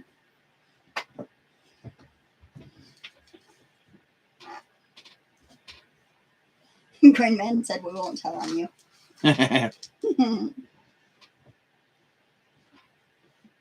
it says right there, amoxicillin right there on the wall. Yeah, I know. But I'm saying it's cheaper at the. Well, it was. We've had that for what? 6-8 months. Yeah. It's cheaper than what it is now online, but yeah, I'm sure everything's went up since then.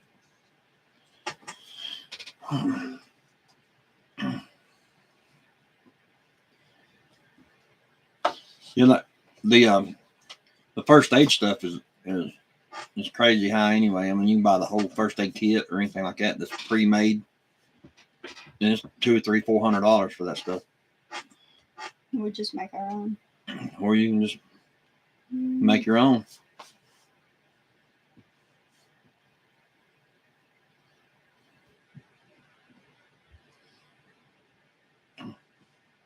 You can buy about anything you need to build, like a first aid bag or anything like that. You can buy any. Lord, you can get stuff like that from Dollar Tree, you know. Yes. Freezer, yep. And that's something I really highly recommend that everybody has in their stash is antibiotics, because you never know when an infection's going to kick in. If the hospitals ain't open and things like that, what are you going to do?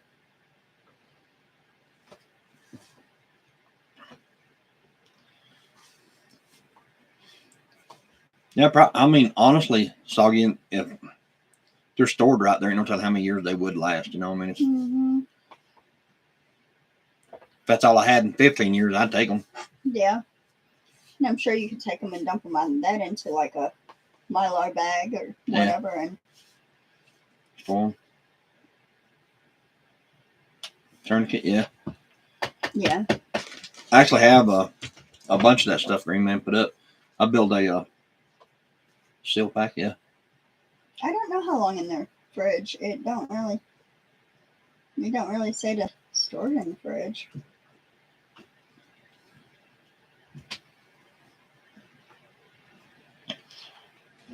I'd say in the fridge they're probably just as long, Betty, as far as years go.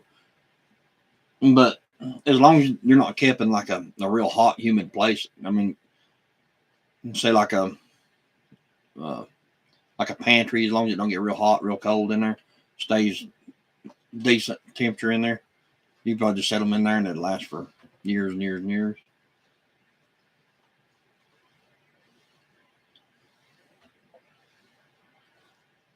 But yeah, you get the blood clot powder and stuff like that. Put all in you like a first aid bag. It just says keep in a cool, dry place. Yeah. That's what I was saying. Somewhere that ain't real humid and hot, you're fine.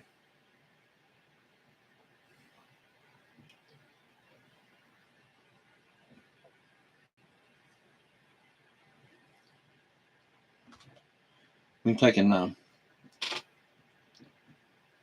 don't think we have one. What's the seal pack? Chest seal, yeah. What's she asking? What's the seal pack? She said, Soggy said seal pack. Honestly, I'm not sure, but yeah. That's what are you talking about, seal pack, Soggy?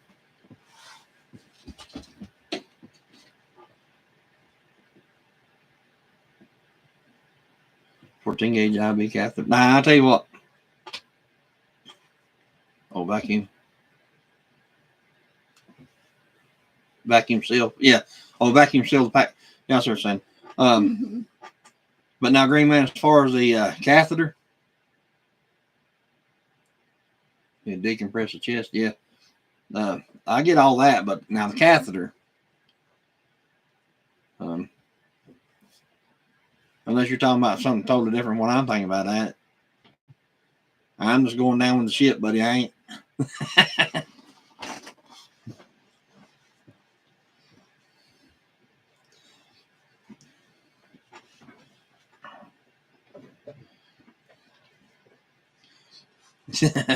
All this stuff's good to talk about, but in reality,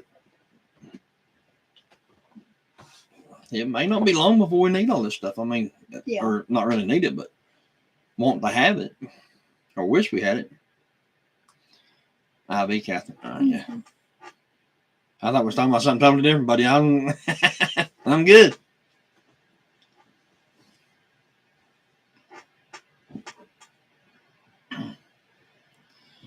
Get your little saline wash and you're good. What was it? Salt water? Yeah. He says laugh out loud. Put your little salt water in there and mainline it and you're good.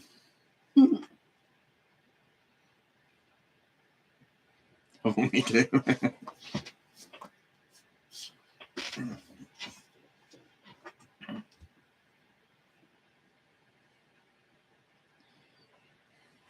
But like, I think most people right now, like say like over at the House of Waynesville, the people on that street probably, I don't know how many people's on that street, but anyway, probably 9 out of the 10 people on that street, just for us, it's just an example for us, probably 9 out of the 10 people that's on that street there probably don't have no more than 2 to 3 days worth of food at one time in their house.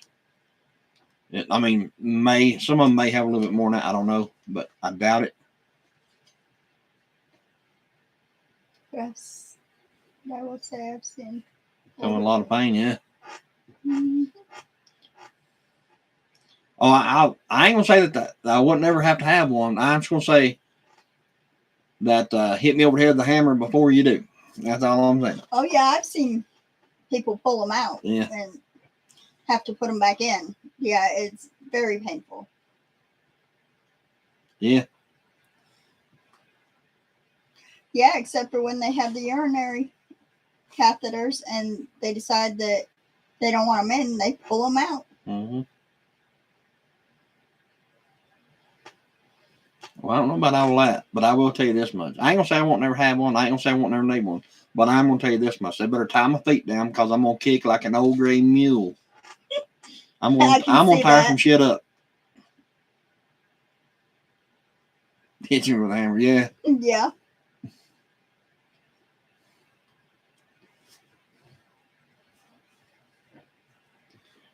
I'd have to be borderline knocked the crap out. You know what I mean? I'd have to be out. I just have to be.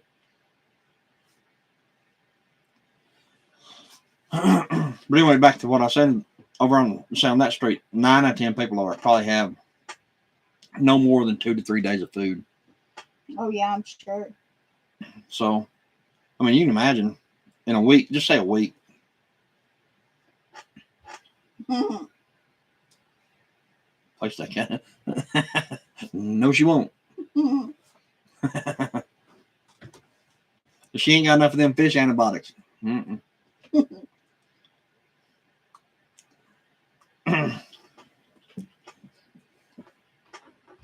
I think that. Well, that's one thing about it. We've got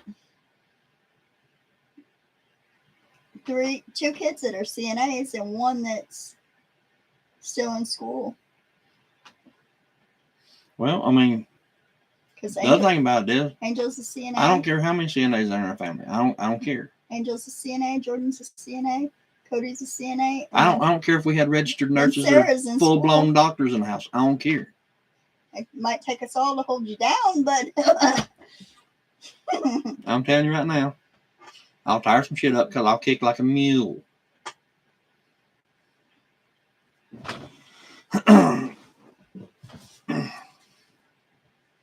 You didn't make me lose my track of thought. Didn't mess your head up, huh? Yeah.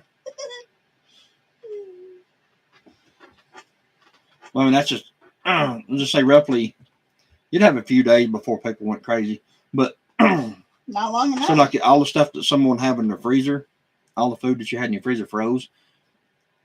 You see on, I think I've seen it a couple times on the news and maybe some movies and stuff, but on the news, like in different countries and stuff, like if they had anything in the freezer, like, and they knew power was going to be out for a while, like a storm, that everybody would have like a cookout and invite like the neighbors over just to get rid of the stuff out of the freezer. Yeah, I've seen that in videos and stuff, but that wouldn't be the best scenario. The best scenario would be hurry up and pressure can it all and put it in jars. And how you gonna do that though? I mean, you ain't got no power. You got a wood stove.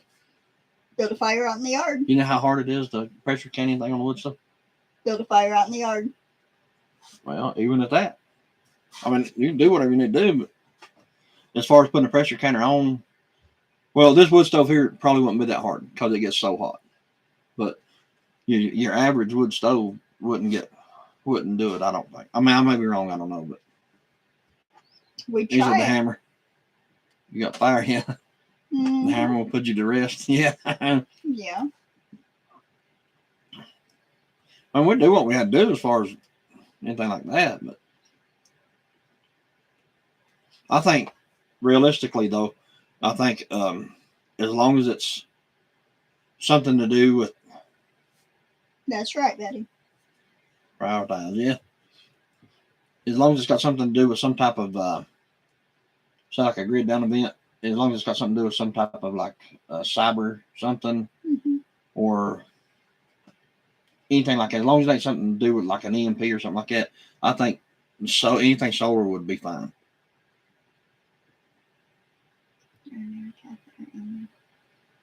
You're near Catherine banana bag. You feel like I ain't never heard of a banana bag. You know, I've heard of a banana hammock, but I ain't never heard of no banana bag. And just so you know, I don't much care for bananas.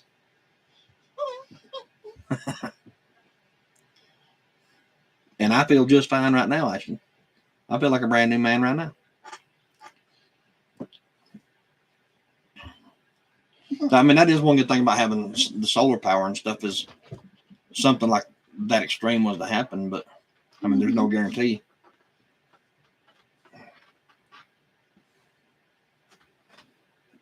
So that's for the drinkers. Banana bags. I don't even like the way that sounds. I mean, I don't even like the way that it. Ain't nobody put my banana in no bag. So in other words, get you drunk and knock you out. Yeah. I've never wanted my bananas in a bag. We go to the grocery store and buy that little rick of bananas. I don't even put them in the bag. I just set them in the cart.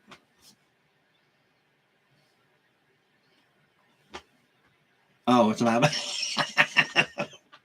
I knew that. No, he didn't. I knew that. No, he didn't. I was just playing. I knew that.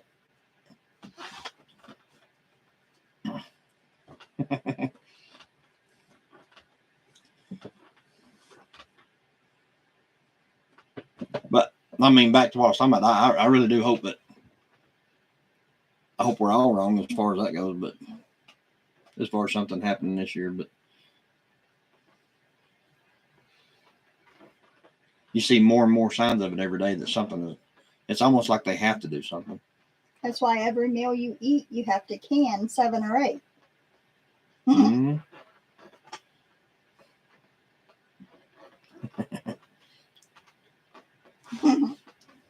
So that's one good thing about being like where we're at. I mean, if we're back in North Carolina working, you know, something that to that extreme happened, we'd have to get back here. Right. Oh, it's coming, man. I feel it. Yeah, I can too. That's the reason I keep harping on it, Green, man. I really think that. What you got in your drink? I really think that something is. I mean, it's just they're building it up too much. And they're almost in a position where they have to, really.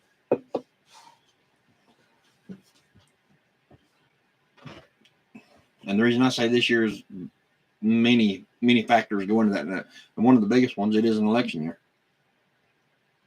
Get home back in my truck, yeah. We have like, I guess you want to call them bug out bags. We have those, but I need to put together a get home bag type thing and keep it for her to keep in her car. I'll be fine. I'll be just fine. If I didn't have one at all, I'd be fine. But her, she'd definitely have to have something. Yeah, because there's some days I'm in Asheville, and from Asheville to here is a long way. Dollar's falling. Oh yeah, the dollars fell a long time ago. It's been gone. Yeah. As far as the nation being broke, yeah, that's been gone too. Yeah, it's been gone too. I mean, they have no reasonable way to fix any of that. And the bad part about it is they're not even trying to fix any of it. It's just they keep digging that hole. Oh yeah.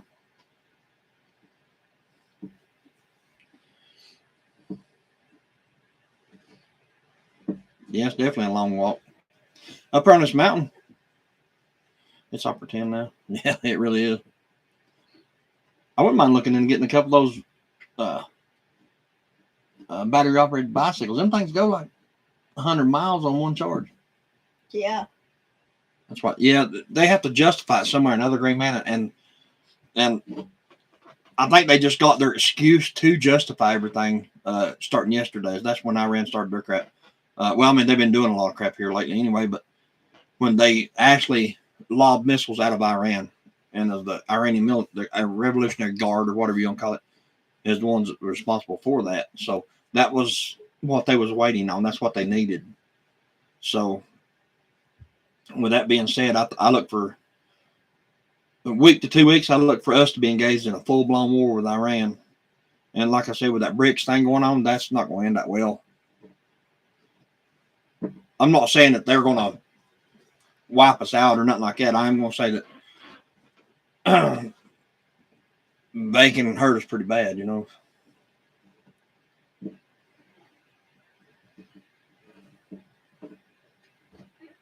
Iran not so much as the rest of the BRICS part of their little group there. That's the one you have to worry about. Iran, unfortunately, our bases and stuff over there is going to be in deep doo-doo, but Israel. I gotta sneeze.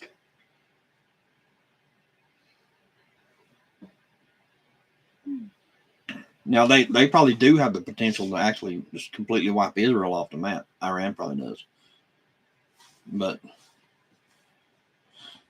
ain't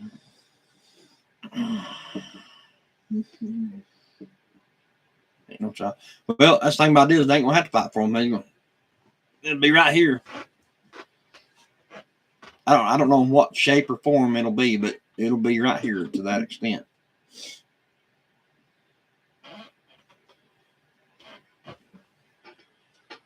So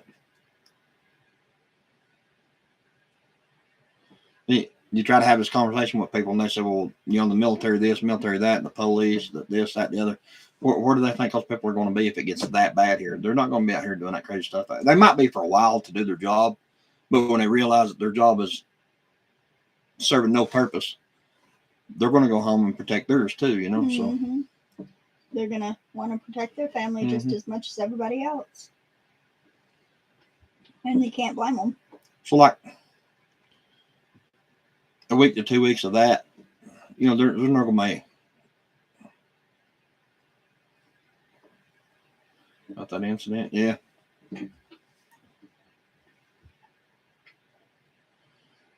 Oh yeah, that especially whenever they just basically, they knew about it beforehand, because they said that they knew about that attack was going to happen.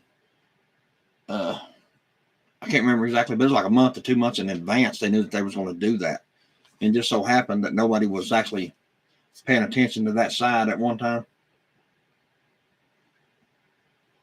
That's just like they wanted. I'm pretty sure they didn't want that many people to die or be kidnapped, but they wanted something, a month, something like that. They wanted something to justify them going in there doing what they're doing, and that's what they needed. And all these people building these underground bunkers. Yeah. Then you got all these millionaires around the world all of a sudden last year pop up and say, "Build me a bunker." If you watch that guy from Atlas Survival Shelters, he talks about it, like how many people are popping up right now wanting something built and fast. Yeah.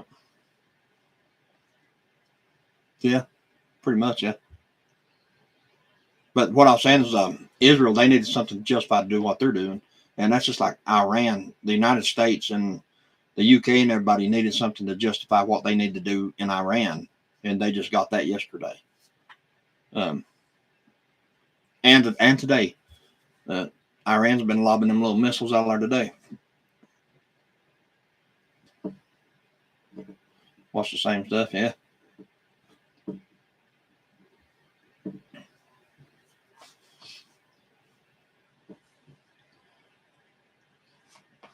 But that the whole BRICS thing is the reason I'm going back to the whole grid down thing. Those countries have the technology to put us in the Stone Ages, as far as power and stuff like that. They say the number one way to take the United States out of any conflict is to kill the power in the country. That would cripple our will to fight, pretty much. Well, it pretty much will, because it'd take out anyone on oxygen, anyone, oxygen dependent, morphine, any kind of meds, insulin. You have no gas because the pumps won't work. You have no food in the grocery stores. Right. No delivery trucks will be running. They won't be bringing it. What you have in the stores is all you're going to get. Right. And they won't have no power to sell it. So basically people are going to go in there and steal it. Right. And that's why they're saying 9 out of 10 people will be dead, because look at everything that, Yeah, what I'm referring to is they say to take the United States out of any type of conflict or any type of war is to kill the power in the country. Mm-hmm. Because, any true, which we don't have one right now, any true leader would be worried more about what's going on inside his country, you know what I mean? Mm-hmm. As opposed to another country. You got to take care of your own first, but that's never been the case here. Mm-hmm. That and a lot of people don't know how to do anything. I mean, they can't garden, they don't prep, they don't stock up, they don't. Yeah, a lot of sick folks. Yeah, that's for sure. Mm-hmm. Hospitals are full. That's like right now, if we got into a major conflict, say with Iran, Russia, and all the BRICS, if we got into a major conflict with all them right now, and something like a grid down event happened here, which that would happen here, that's probably one of the first things they've done is shut the power down here. That's probably one of the very first things. But instead of worrying about all the people running around inside the country, basically trying to kill each other and take each other's stuff, they'd be more worried about making themselves look good overseas. Mm-hmm. So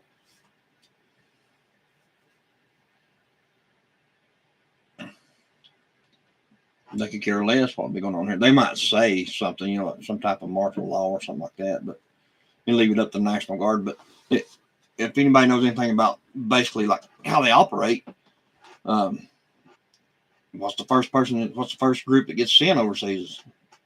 Reserves.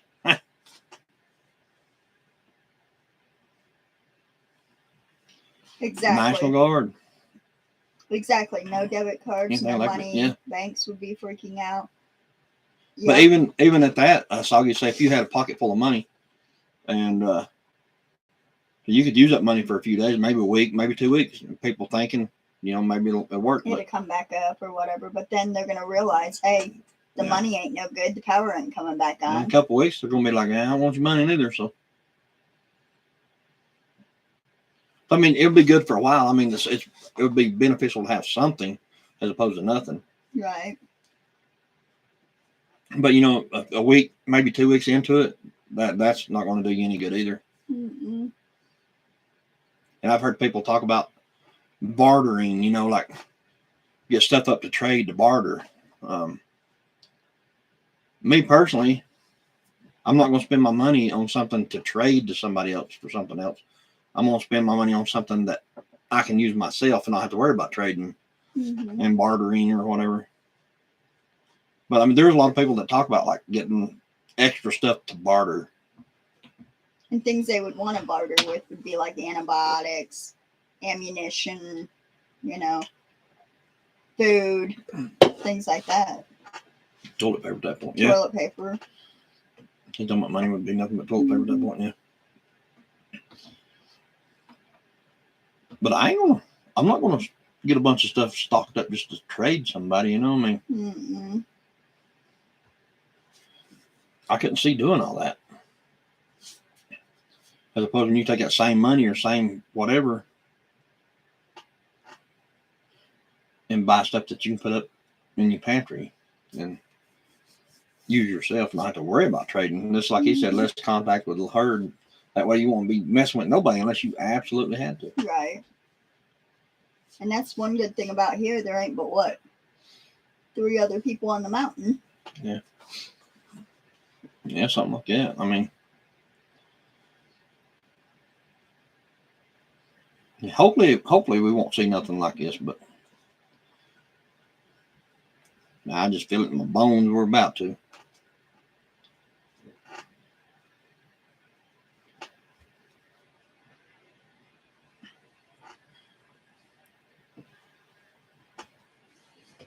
There are only a few powerhouses that can start themselves. Most of the other powerhouses get them running without high-powered water pumps. Yeah. A damn good driveway. Yeah. Well, that's a good thing about rain catchment. Yeah. You know. Yeah, I mean, I would hate to be in a city and say like the power went down for 2 weeks to a month, something like that. I would hate to be in a city then. Do you think it's bad now? Mm-hmm. But they said the transformers, if something happened to the transformers, they don't even make them in this country anyway, I don't think. And they don't have a stockpile of them. And if they did, they wouldn't be out here in rural areas fixing transformers. They'd be more worried about like New York, Washington, stuff like that, trying to get stuff back up there. Oh, WNC, how you doing, buddy? Haven't seen you in a while. Oh, hey, how are ya? It's Springer Creek. We have a if you walk about an hour back that way, there's like a little stream back there across the mountain. But probably in a car, 10 to 15 minutes from here, there's a big lake. So, I mean, walking it, if you absolutely had to. We have a couple little spring heads. Yeah, I mean, yeah, but he's talking about like a rainwater. Yeah, we don't have that. But if you want to walk way back in the mountain back there, you get water. Was WNC the one that we sent that Yeah. into? Got a path? Yeah. Oh, yeah. Yeah. Yeah, it's like deep back in the mountain back there. But, I mean, it's back there. You could take a 5-gallon bucket or something back there and fill it full of water. Pull a wagon or something, if you had to. Spring heads are great. Yeah, the spring heads up here are like wet weather spring heads, what I call wet weather spring heads. So like when it rains, water will come out of the ground for like a week to 2 weeks, because the water table's so high. And then after that, they'll stop until it rains again. Or like right now, it's running constantly right now. This is called this wet weather. It wouldn't be, I mean, in all honesty, it wouldn't be hard to drill a well up there because of what the water table is obviously really high here. Mm-hmm. Yeah, you could. We can't dig down. Like I said, the house cats guard the creek in the very back of the property. That's what they was doing when they ran you out there, and that's protecting their creek. Yeah, and it's hard to dig up here. It's all rock. But I mean, we have a pretty good. We don't have enough.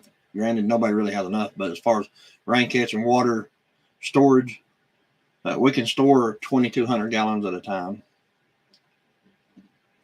And WNC said trying to stay warm. It's cold. yeah, it is. You can eat them kitties. Yeah. Yeah, and in the situation in which we're talking about, actually, that cat would probably taste pretty good. Make some gloves, yeah, and a hat, and some real fancy drawers. I made a bunch of toboggans and scarves, and I've got buku blankets. Mm-hmm. Buku blankets, buku toboggans.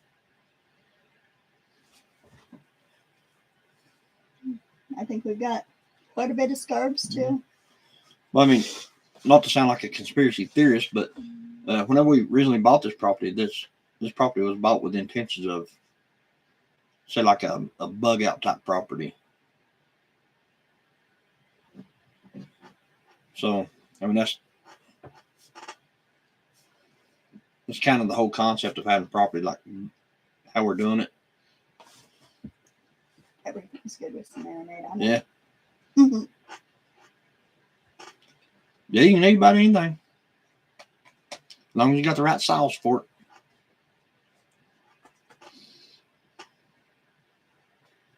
Like I said, I ate horse one time. You couldn't tell it was horse. You'd think it's a regular steak.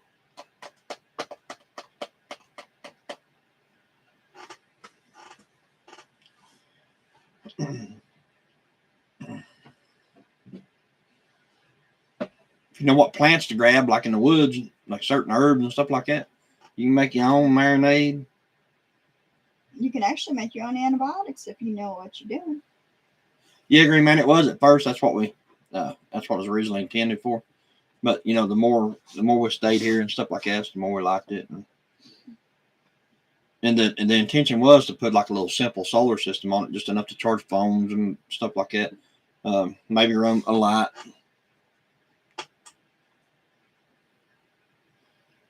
Eat some dog, and I don't know why. Yeah, and why you probably eat worse than dog, probably. But the intention of the property was to have something like a bug out type property. That's where we could, if we absolutely had to. Because whenever we was looking for property, we didn't want nothing over, say, like an hour and a half to 2 hours away from where we lived in Waynesville. So we got this. And then solar's like, I ain't never done no crack, but I would say it's like crack. Once you got to keep going and going and going with it. Once you get into solar, you're all the time trying to buy something new for your solar system and see how it works better or worse, whatever. No, Ashton. Leave my dog Buddy alone. make a good appetizer. Yeah. Leave my dog alone. That dog wouldn't even make a good sandwich, Ashton. You could shish kebab him or something. Philippines love them dogs, yeah. I'd have to shoot someone over my dog.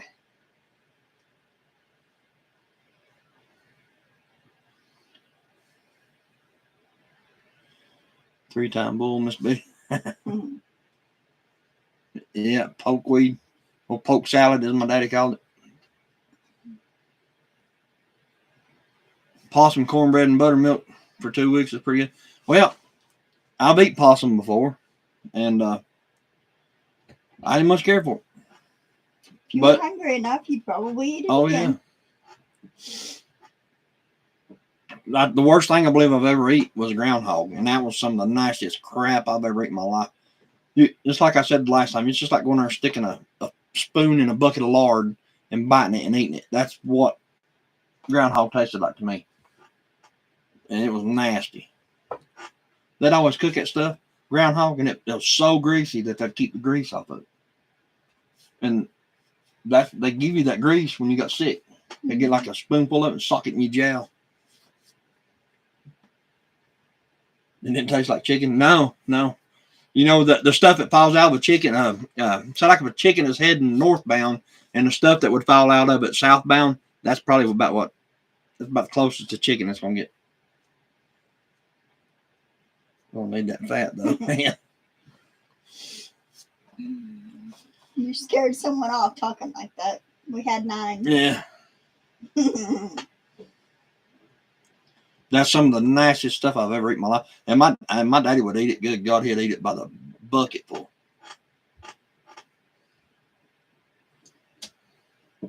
Then I think it's what do they call that? The oil off of groundhog oil. They give it to you when you're sick and stuff like that. What, castor oil? Castor oil, maybe, yeah. They lay it to you. Well, shoo. And then if you went to school and say somebody in the school had lice, they'd send everybody home. They'll be back.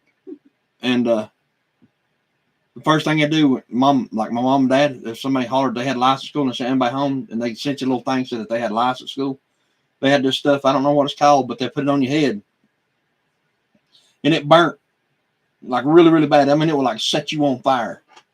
I don't even remember what it's called. That was back in the day. Now they torture you, boy.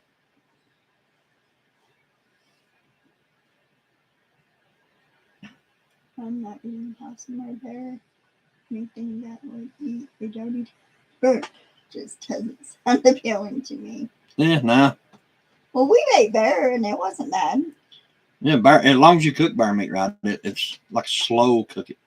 We did it in a crock pot like overnight. Like bear stew.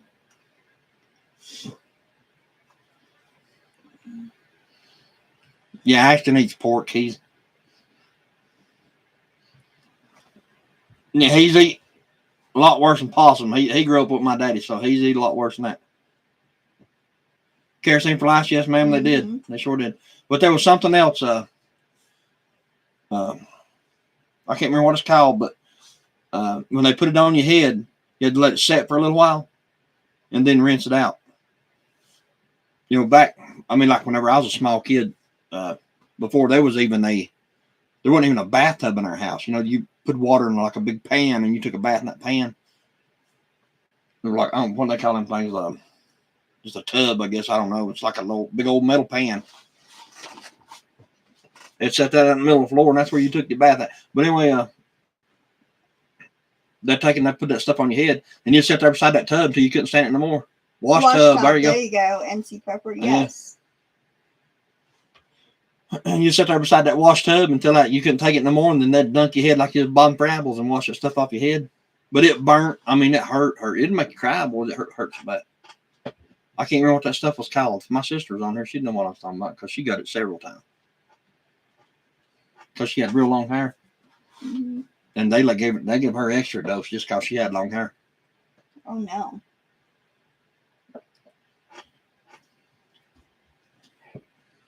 But I remember them using kerosene too.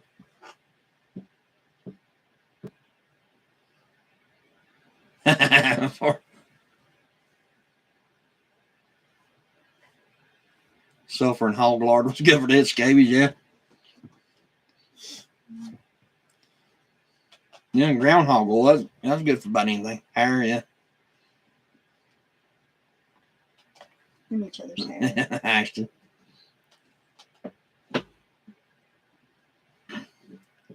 The scabies. Yeah, Lord knows I ain't never had that out. I ain't never much scared for it, but hopefully I won't never have to go through nothing like that.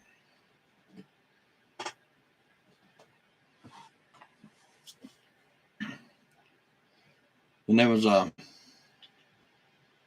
some other kind of thing my daddy did all the time to eat. Let's see, we had the possum. They'd bring possum all the time. Squirrel. Let's see what else we did. He eat that poke salad all the time. That's just talking about the branch salad and poke salad. Mm-hmm. If you don't know what you're eating, you probably catch some kind of disease because in the creek, you go find a creek with the rocks and stuff in it, and there's like a weed that grows in there. You got to get in there and cut that out. You got to know exactly what to cut, or God only knows what you're eating. Old ragweed or something. Duke mayonnaise. Duke's mayo, yeah. He got that stuff all the time. He got them big turtles all the time.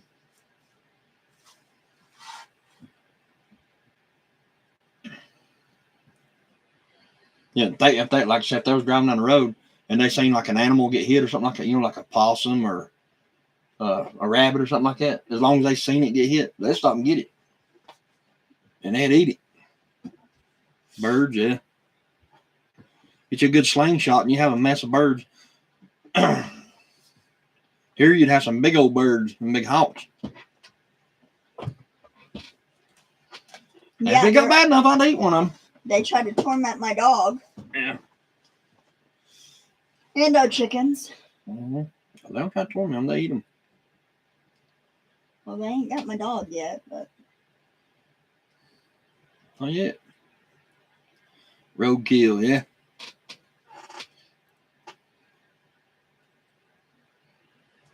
Yeah, if they, as long as they seen it get hit, I mean, they knew it was fresh roadkill, they'd pick it up, boy.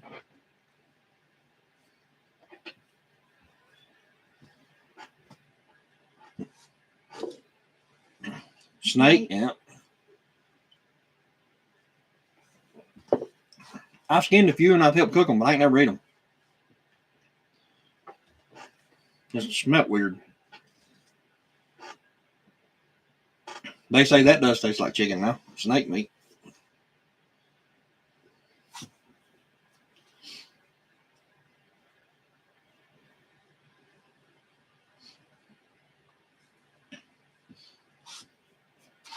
Remember growing up, my dad always had some kind of like pig or something like that. He'd always take and have it butchered. Or goats. We always had goats and sheep and stuff like that. And he'd pop one of them things in the freezer.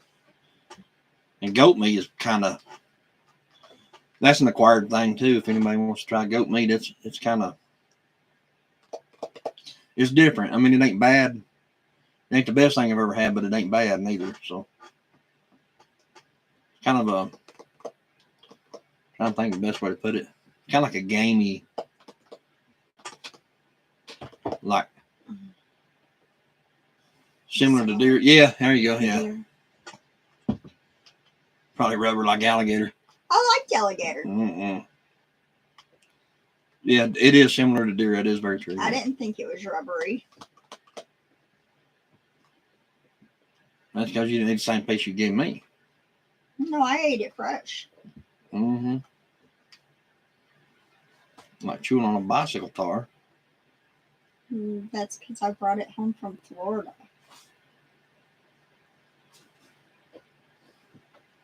Goat curry. I don't think I've ever had that. I've eaten a lot of goat, just like frying pieces off of it. Because my dad was bad to like kill it and chop it all up and put it in the freezer. And then he'd just take like a pack of it out every now and again and lay it, and my mom would cook it, and she always fried everything. I mean, literally fried everything. I'm trying to think what else she did boil. Like chicken, she'd boil chicken and dumplings and stuff. But that was like say like they killed the chicken that day, then you watch you didn't eat off that chicken, she'd make chicken and dumplings out of it for the next day. That's the same way with mashed potatoes. She'd take taters and like one day she'd take and like how you like slice them up and fry them that way. She'd do that. Then next day you have mashed potatoes. Lamb shank, yeah. Lamb meat, sheep and stuff, that's actually really good. It's very expensive too. They take so I can't remember exactly what country it is, but they take a sheep, and then like the baby lambs just born, they can only be like a few days old, like 2 or 3, 4 days old, and they like kill that sheep and serve it in these restaurants, and it's very, very, very expensive for one little piece of that meat. There ain't no way I'd eat something like that, but it's like a real, like one of the most expensive dishes in that country. I can't remember exactly where it's at. I'll have to research that again, but it can't be over like 2, 3, 4 days old. I can't remember exactly how old, but it has to be like freshly born. Because they said the meat was like so the tender, like I don't see how to even have meat being like 3 or 4 days old. But obviously they do.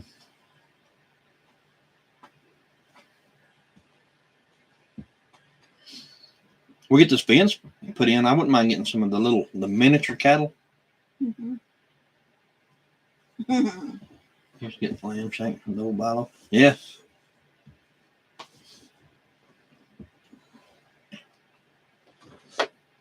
Yeah, and then there after a while, actually, he got to where he wanted to go grocery. The rabbits that they sell in there, every now and again, he'd go bring get one of those instead of like raising rabbits anymore. Because he used to raise rabbits too.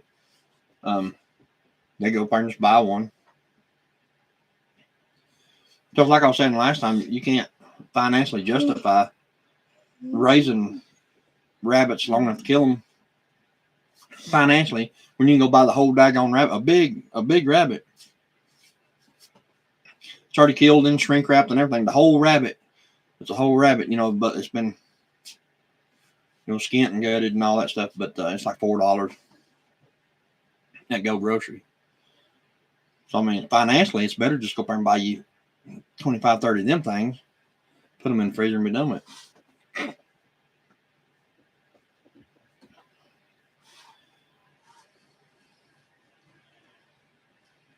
A lot of the stuff anymore, you have to have more like a hobby for it, as opposed to having to like financially raise it your own. Unless you just want to know, basically, a lot of people just want to know what's been fed and stuff like that, and that's not mistreated in its life, during its lifespan or whatever. But me, I kind of look at everything financial because we're about the middle of a daggone depression up in our house, but you have to look at the financial aspect of it, I guess what I'm trying to say. As long as you got a freezer, go farm, because you can buy whole chicken for what up there? Ain't much, is it? $5-6. Yeah, I think Walmart themselves the whole chicken, they're like pretty cheap. Mm-hmm. The whole daggone chicken. And you can buy the rabbit for $4 and something for the whole rabbit. Mm-hmm. Like I was saying, a bag of rabbit food's like $26, $27 now, something like that. Mm-hmm. And them things eat some food now. Them rabbits will go through some food. Then you got the upkeep of them, of course. And rabbit meat is actually pretty good. I really like rabbit meat. And it tastes like chicken.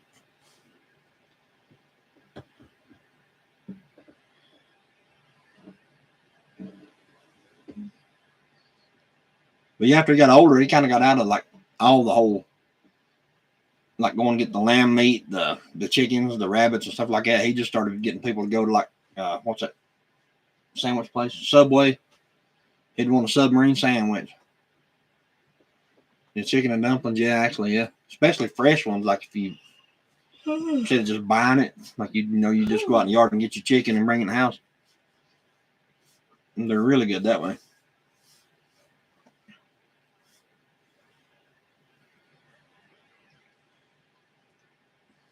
My mom would take and get flour and water and stuff, mix it, and just drop it in there, make her own dumplings and stuff. Mm-hmm.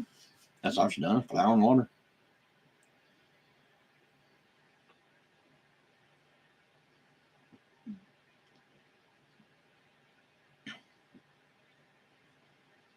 I like to be able to make the biscuits she made because those things are really good.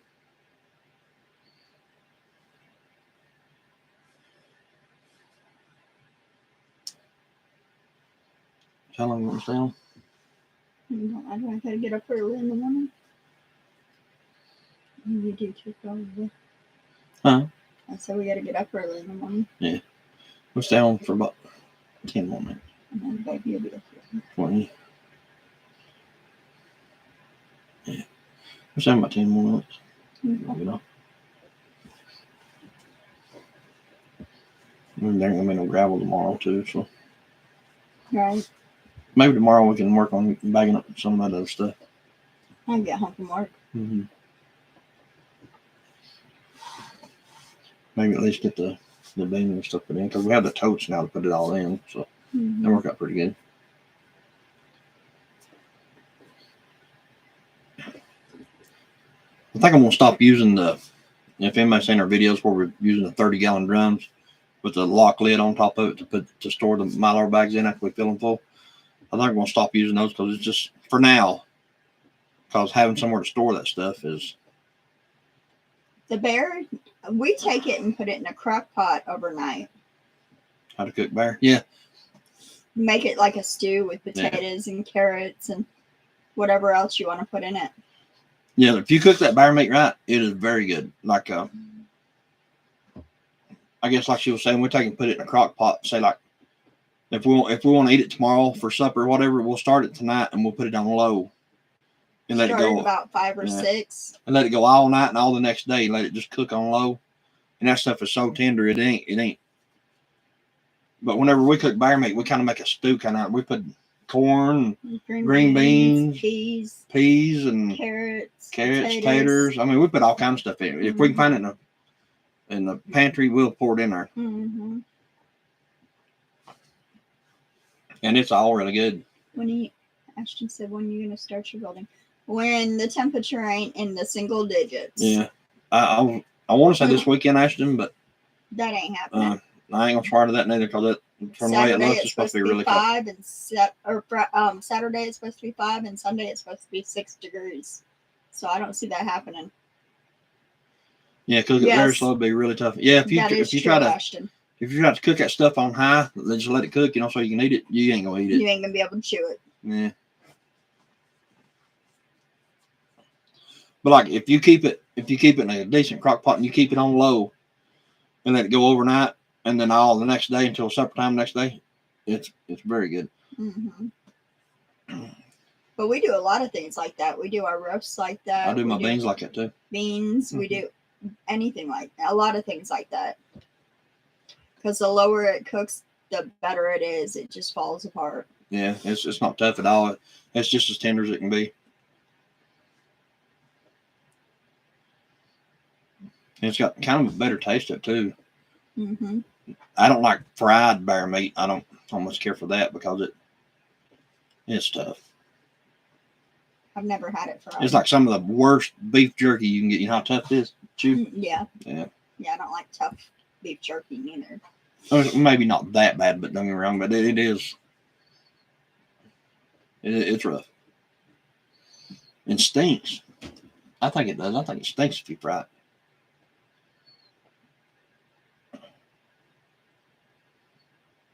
No, actually, it's not greasy at all.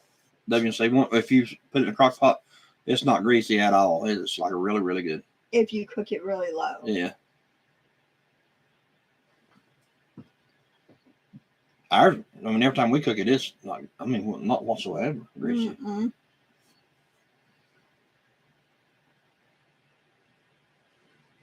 But if you can find some, get some bear meat and try it like that, WNC, just put it in a crock pot and start it. Start it like 5, 6 o'clock one evening, let it go until the next evening, like whatever time you eat, 5, 6 o'clock, whatever. And it's really good that way. It falls apart just like a good beef stew, Let it cook at least 24 hours. Yeah. On low. Yes. Then every time we fix it, it falls apart just like a good beef, like a chunk of beef in there, how it just falls apart. Because a lot of times it just falls apart in the pot and it's all mixed together. Actually, the last time we did cook it, it did all fall apart. Yeah. And it all mixed together. So when you got like a scoop of it, you had like meat and vegetables all mixed together. Yeah, and the little slivers. Yeah, turn you into Gordon Ramsay. Yeah. Hey, I can cook a crock pot now. I'm good at that. I got them world famous pinto beans coming out of my crock pot, buddy. That you've been threatening to make for a while. Yeah. But you can also get them crock pot liners where it ain't so hard to clean the crock pot. Them are wonders too.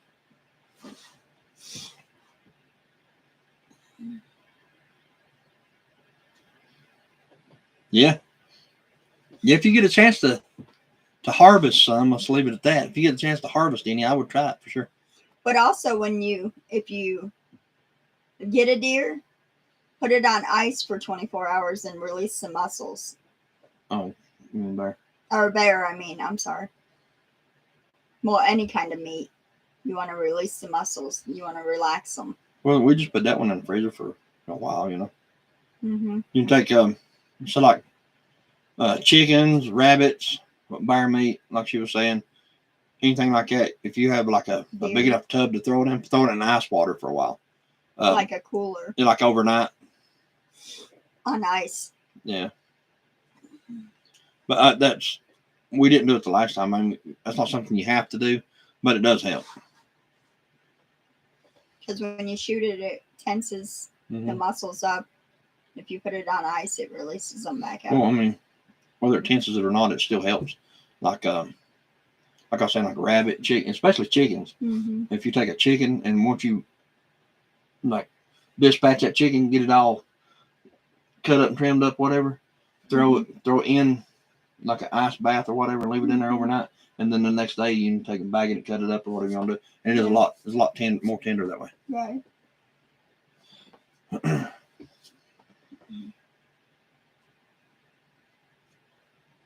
Oh, dear. 2 weeks, yeah.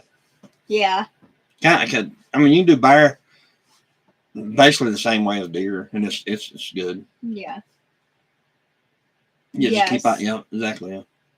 Keep ice on it. So I keep forgetting we're talking to people from the mountains here, so Mm-hmm. I mean they already know everything that we're saying. Mm-hmm.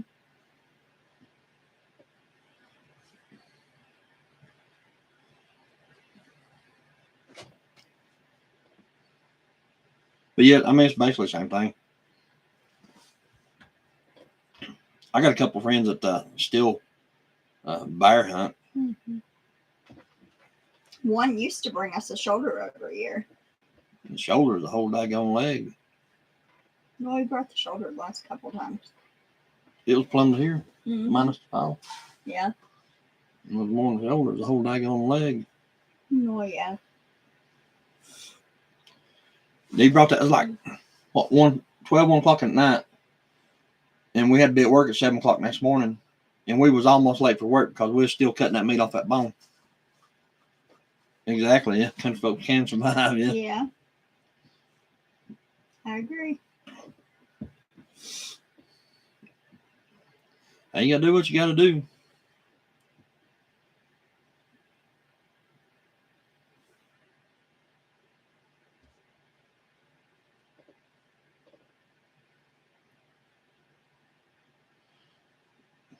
Buttermilk, shoot.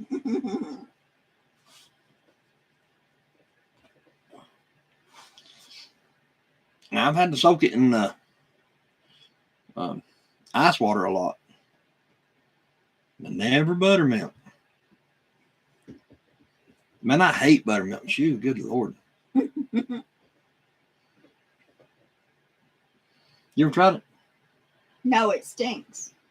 Well, you need to try it sometime. No. Not me. All it is clabbered milk. I know. Soured milk is gross.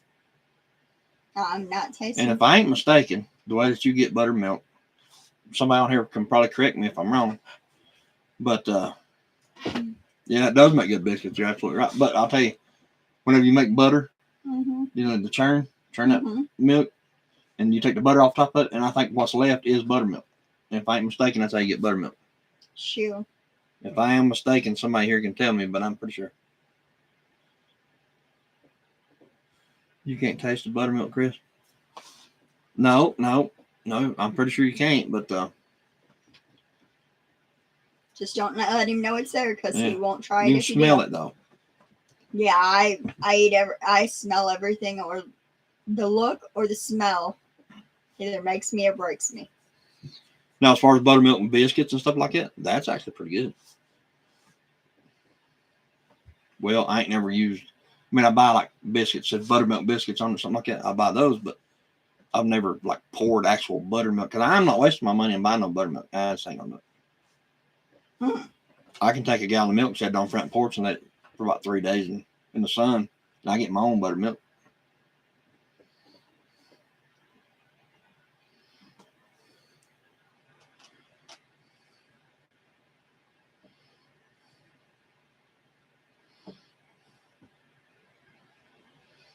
Like that feller told me, and we went in that last homeless camp. I was talking to him, and he said everything's good. He said no matter what it is. He said it's good.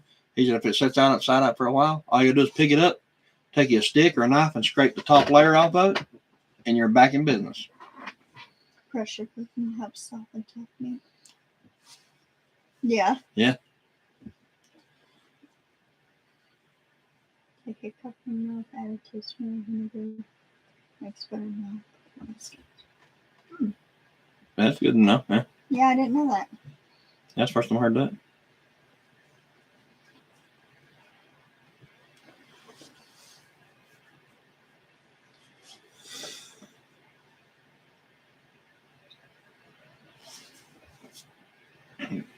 You have to remember that. Yeah.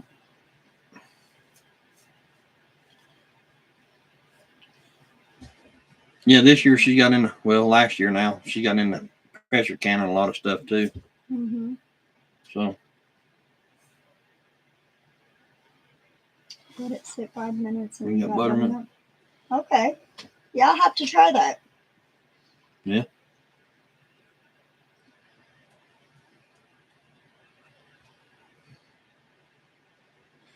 All right, Betty. Good night, Betty. Good night, Betty. Yeah, I think we're gonna get off here too. Yeah, we got to get up early. Yeah, I we're got gonna to be get. at work early. I hate to get off when we still got 7 people on, but Yeah, I do too, but I hate to get off, but I got to work early. we can try to jump back on tomorrow. Okay.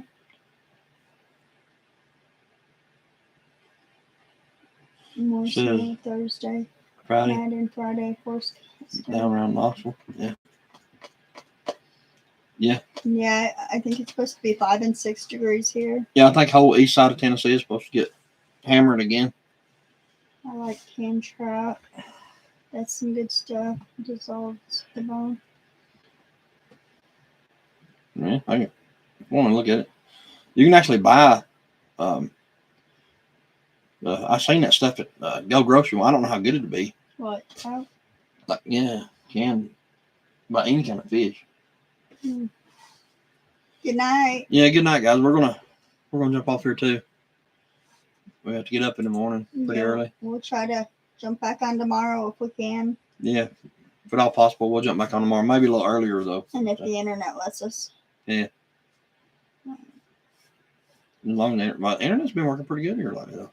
Thank y'all for coming on. Yeah, thank you guys. All right. Anyway, we'll see you guys later.